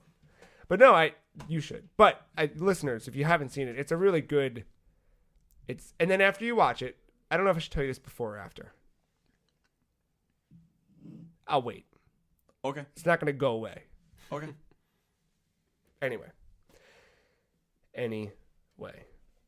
Nintendo Switch. Somebody hacked it again. And within 2 weeks, figured out how to do backups Perfect. of your saves. Love that. Nintendo, where are you at? Yes. So I'm not hacking my Switch. Sorry. Yeah. If you lose your Switch, you are done. Yeah. So, IGN's Brian Altano talked about this on their Nintendo Voice Chat podcast. Not this specifically, but there were third-party docs that were bricking people's systems. He had one. It bricked his system. He had to send it to Nintendo to get it unbricked. And in doing so, lost everything because there's no save backup at all. So even with the SD card or whatever that's in... I don't believe so. Nothing. Yeah, no. Cannot back them up on a card. 3DS supports backups on an SD card, but not Switch. So weird. Nintendo. But he said within 2 weeks he created a save manager solution. So there should be a way to do it, but there isn't. So he hacked the current firmware where they tightened the security on it. Right? Not sure. 5.0, whatever it is. I don't know what the... I know there's a 5 in there. Just don't know where the placement is. It does not say. I mean, on that current update, that the big one that just happened, right? Mm-hmm. Yeah. I mean... Because that one, they were like, yeah, we tightened the security, blah, blah, blah, blah. So... They always say that. Yeah. So the Switch is always, since like day one, has been easy to kind of manipulate. Kind of they've all been able to easily manipulate, kind of going down the line. Maybe Back to Nintendo's Wii. next step is They all work on always the are. It's just Yeah. a matter of finding it. But then the thing is, how do you do it without Nintendo getting ahead of it? Because most times someone figures out a hack for it, but Nintendo's already realized that vulnerability and they patch it immediately. I can't find if he used it on specific firmware or not, but yeah. Switch also in the news again this week. We talked a little bit about some Sonic games, or rather some Sega games coming to the platform. But there might be even more.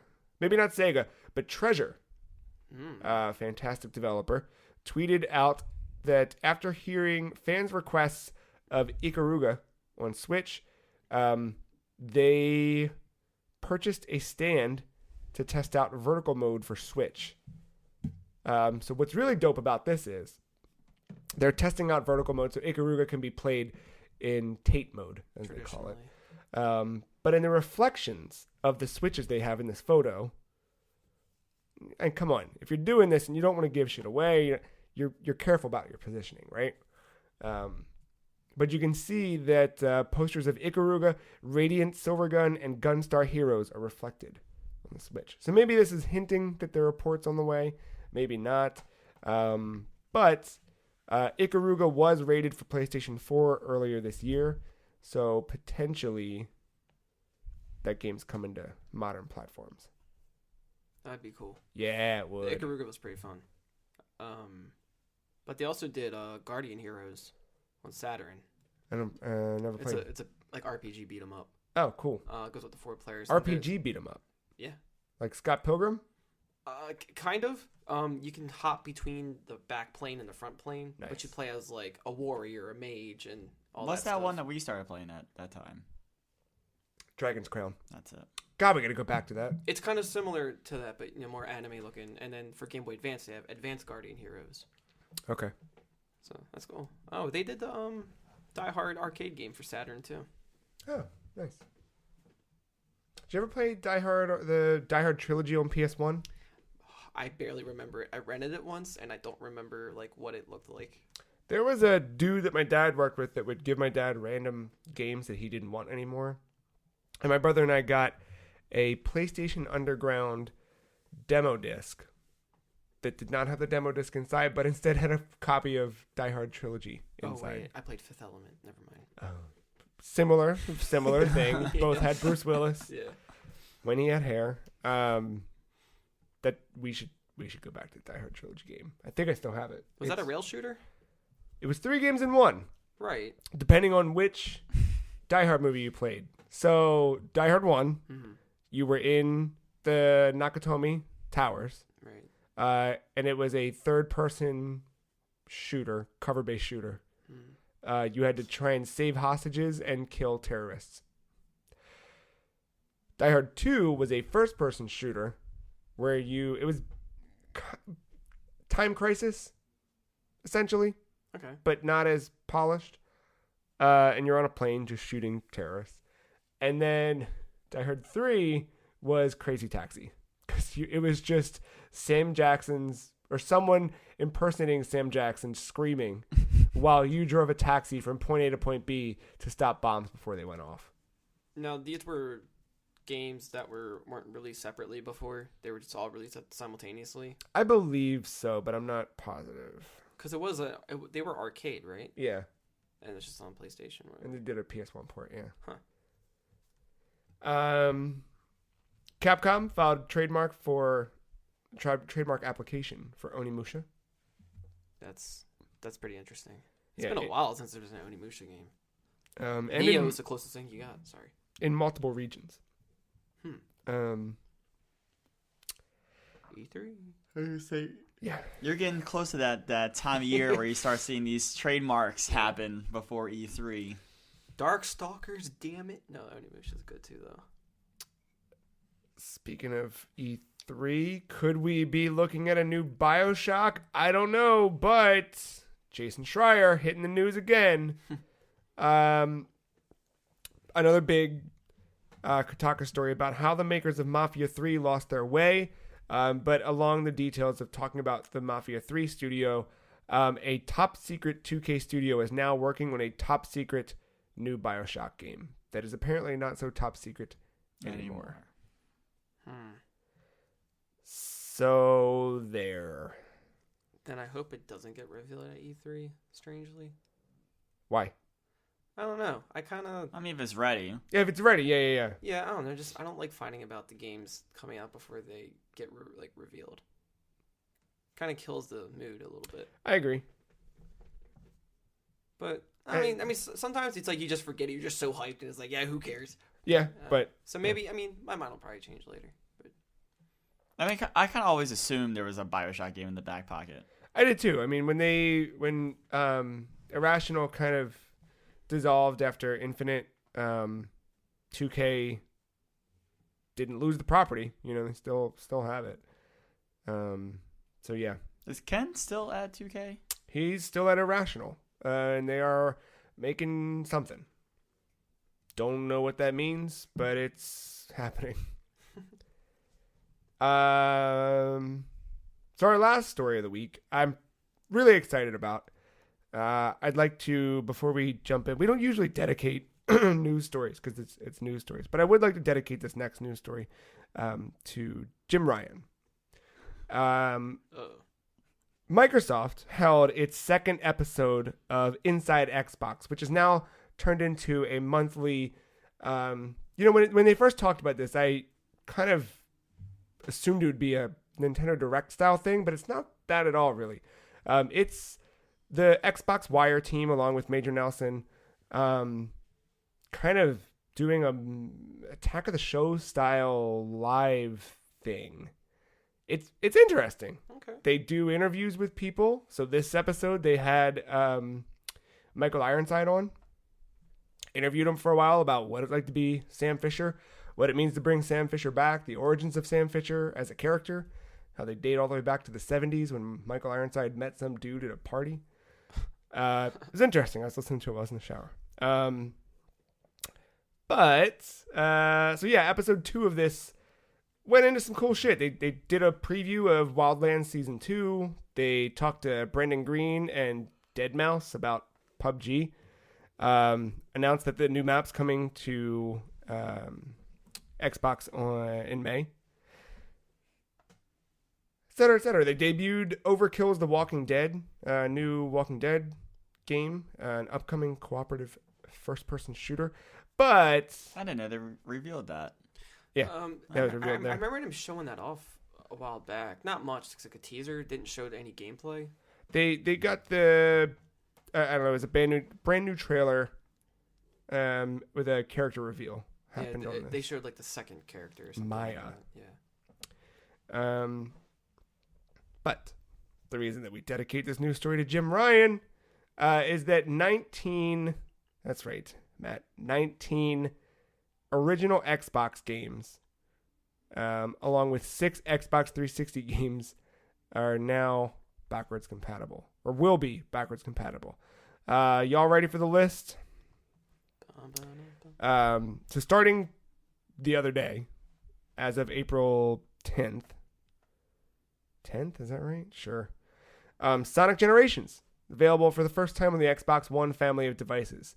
If you have an Xbox One X, that gets a cool Xbox One X enhanced update, which is pretty dope. The other games getting Xbox One X enhancements, Darksiders, Gears of War 2, Portal 2, Star Wars The Force Unleashed, and Red Dead Redemption. Cool. So usually those enhancements include 4K, 60 FPS, etc. So they really like pump some juice out of those original assets. And they show a lot of side-by-side stuff where you're like, holy shit. It's incredible. Plus, 19 new original Xbox games. All of these are being bumped up 4 times the pixel count on Xbox One and S, and up to 16 times the pixel count on the X. So here's the full list. Ready? Starting on April 17th, you'll be able to play Blinks the Time Sweeper, Breakdown, Conquer Live and Reloaded, The Elder Scrolls 3 Morrowind, Hunter The Reckoning, Jade Empire, Panzer Dragoon Orta, and SSX 3. 9 days later, we get another batch: Destroy All Humans, Full Spectrum Warrior, Mercenaries Playground of Destruction, MX Unleashed, Panzer Elite Action Fields of Glory, Star Wars Battlefront, Star Wars Battlefront 2, Star Wars Jedi Knight Jedi Academy, Star Wars Jedi Starfighter, Star Wars Knights of the Old Republic 2, The Sith Lords, and Star Wars Republic Commando.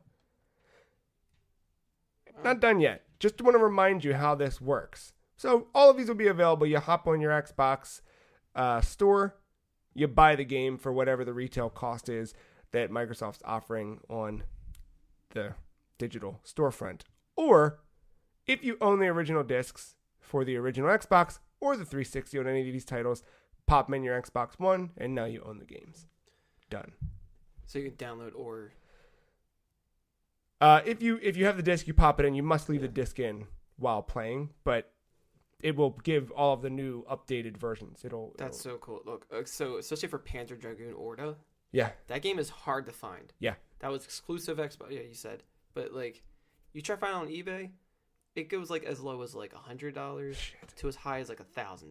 Yeah, that's so cool. So again, I just, and you know what? I'm picking on Jim Ryan because it's easy. But honestly, Nintendo's failing at this too right now with Switch. The shit that Xbox is doing with their backwards compatibility library, especially these games, like not only are they making all of these playable, which is already a feat in and of itself, they're making them look like, I saw footage of Jade Empire playing on there. I watched most of this Inside Xbox thing, and Jade Empire like looks like a brand new game. I see people buying KOTOR. Yeah, I mean, like it's Bioware. Yeah. Back then, when they made these games, right, they make the art assets way higher than they could possibly ever render on that console, and they have to scale down. This, you're seeing them all as the developers originally intended, which is just it looks really, really cool. The fact that not only they're doing that, they're giving it all this polish, but the fact that you don't necessarily need to buy these again, like that's just unprecedented. And to that, our last little piece to bring us home. So, someone tweeted to Phil Spencer.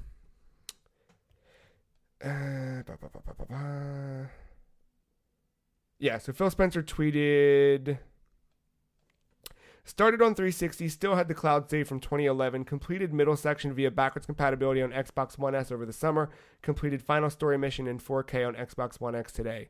Red Dead Redemption, amazing game. And he posted how he finally beat everything.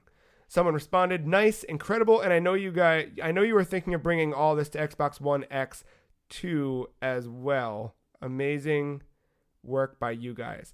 Phil Spencer responded and said, I'm always learning. It's key for me. I've learned a ton from the response to X from gamers and studios. Trust me that this learning is impacting our future plans. Someone said in response, I love my X. I'm wondering whether everything in the future will remain to be backwards and forwards compatible or whether it's just backwards compatible for the next console. Will be interesting to see. And Phil Spencer responded, in a future where you have so many big games that have huge playing communities behind them, a future where you fragment that community via hardware feels like a challenge. I think we can learn from PC here. GPUs are supported until a point where there aren't enough players or buyers to make that platform viable for developers. It should be about players and where they want to play. And then someone followed up to that and said, do you see that the strive for photorealistic graphics, we're almost there, but do you see that happening within 10 years or maybe it will be longer than that? And he said, yeah, 10 years is reasonable. There are scenes today where the average viewer would be hard-pressed to differentiate.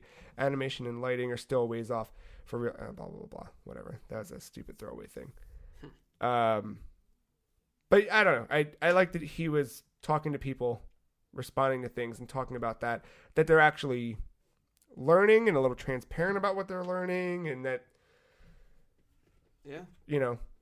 have they said anything about numbers behind the One X? Not that I've seen. I haven't seen anything. I'm like dug into it, but yeah. Nothing, I feel like if you hit a big milestone with that, we would have heard, a bunch of fucking bells going off. But I don't know, man. Which one do you have? Is it One X? The S. S. And that's what sucks. Is like my brother has the X. He's yeah. Oh, dude, he got went all it. the way. So like, because you remember, I was I was a little charmed by a lot of the stuff that they were talking about last E3, and they're kind of changes they've made under Phil Spencer's leadership. But I didn't see a reason other than Halo to need one of these consoles. And then Black Friday sale, good deal. All right, whatever. But yeah, there's things where I'm like, fuck, man, if I had the One X, like a guy at work was telling me that he got he just upgraded the X because GameStop was doing some like bonus trade-in thing or whatever. Yeah. So he did that and he got the X, and he said he played. I don't remember. It was one of those games I just said. I already forgot. Like one of the like original games or 360 games? 360. But he said seeing it in 4K, he was like, "What the fuck?" Yeah. See, because I viewed like the X and the Pro for PlayStation, like they didn't feel like I don't know. The like, Pro never did, but the X. As soon as they started talking about the X, I was like, "All right, this is a new console without being a new console." The X is as close as you're gonna get to, it's the phone model. You know what I mean? And the Pro is too. And that's what like deterred me from it. But I think the difference is like the PS4 original to the PS4 Pro is like going from an iPhone 4 to a 4S. You're gonna get Siri, you're gonna get some faster stuff, but you're not gonna get a couple new features, a couple new things, but not a brand new generation of whatever. Whereas the Xbox One to the Xbox One X is like going from a 4 to a 6. Jeez. It does make a difference. Teraflops. Yes. Yeah, I don't know. I like it. And I'm going to get fucking, when do we got? 2 days? I'm getting SSX 3. Like, I'm fucking stoked to play that game again. And wait, 3? I mean, dude, it's fucking SSX. 3 and Tricky were both fantastic. So, Tricky, yes. 3 was good. Run DMC made so many royalties, I feel Exactly. If Ben were still here, I'd know he would be saying dude a lot at Morrowind. Yeah. I don't know. I'm happy about Conquer. That was the one where I was like, fuck yeah, Conquer. Well, because Conquer's one of those games I'm afraid to go back to. Because I just don't know if it's going to hold up. I mean, I played the Xbox one more recently than the 64 one. But, like... Did it hold up? I was okay with it. I mean, if it's getting enhanced, like what's... No, it's not that. It's just like the...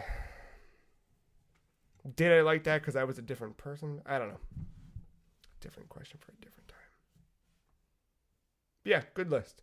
I'm excited to see what they do at E3. It's getting close. I know, man. We're under the 2-month mark. Yeah. Now.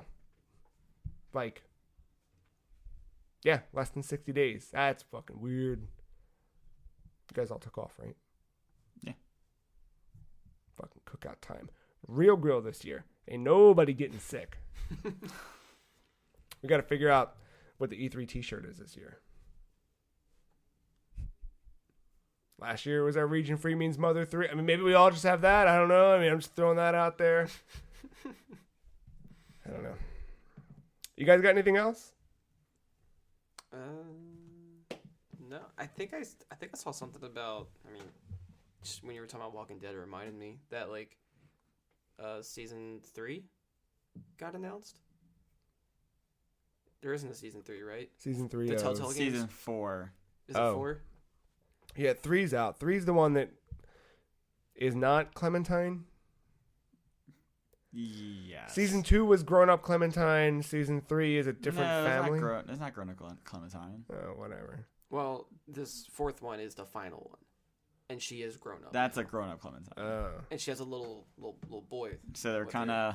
It's kind of doing the the roles of the first one.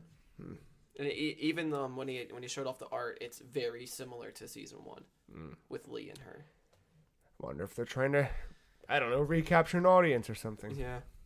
No, I just thought that was interesting. So I have to play through 3. Or I just don't. I'm good. I was like, So I would have to play through 3. see, like, all my decisions were on the first one on 360. Oh shit, Right? that's right. Never mind, I'm not doing that. Yeah. But then I'm out.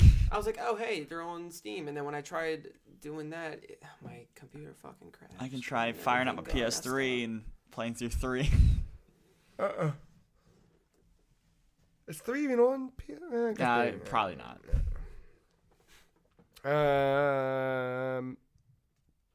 So we didn't. I wanted to ask this earlier, but pick of the week. We talked about a bunch of games we played. What's the one thing? If someone's looking for something to play this week, of everything we talked about. I guess it depends how much time you have.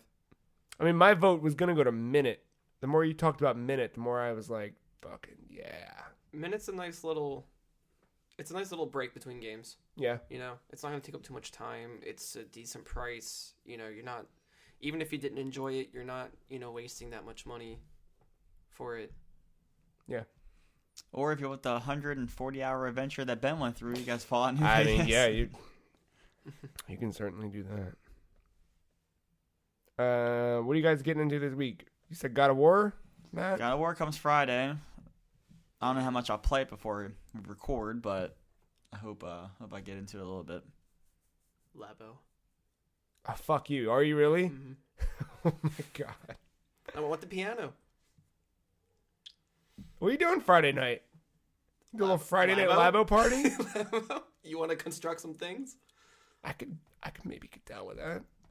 I'm not getting none of the accessories though, like the decorative tape, The stickers. I think a couple stickers. things come in the box, but Yeah. Yeah. I mean they have separate packs too, and I think they're themed. yeah. Huh. I think they're Weird. Splatoon ones. I'm not sure. Hey now. I'm not sure. All right. I remember seeing splat stuff I'm down. somewhere. Cool.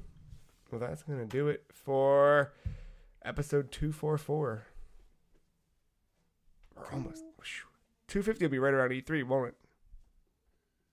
Maybe. Yeah. You said for less than 60 days, right? Huh? Be close. It's not going to be. 200 at E3. was 200 was E3, right? Was it? Yeah.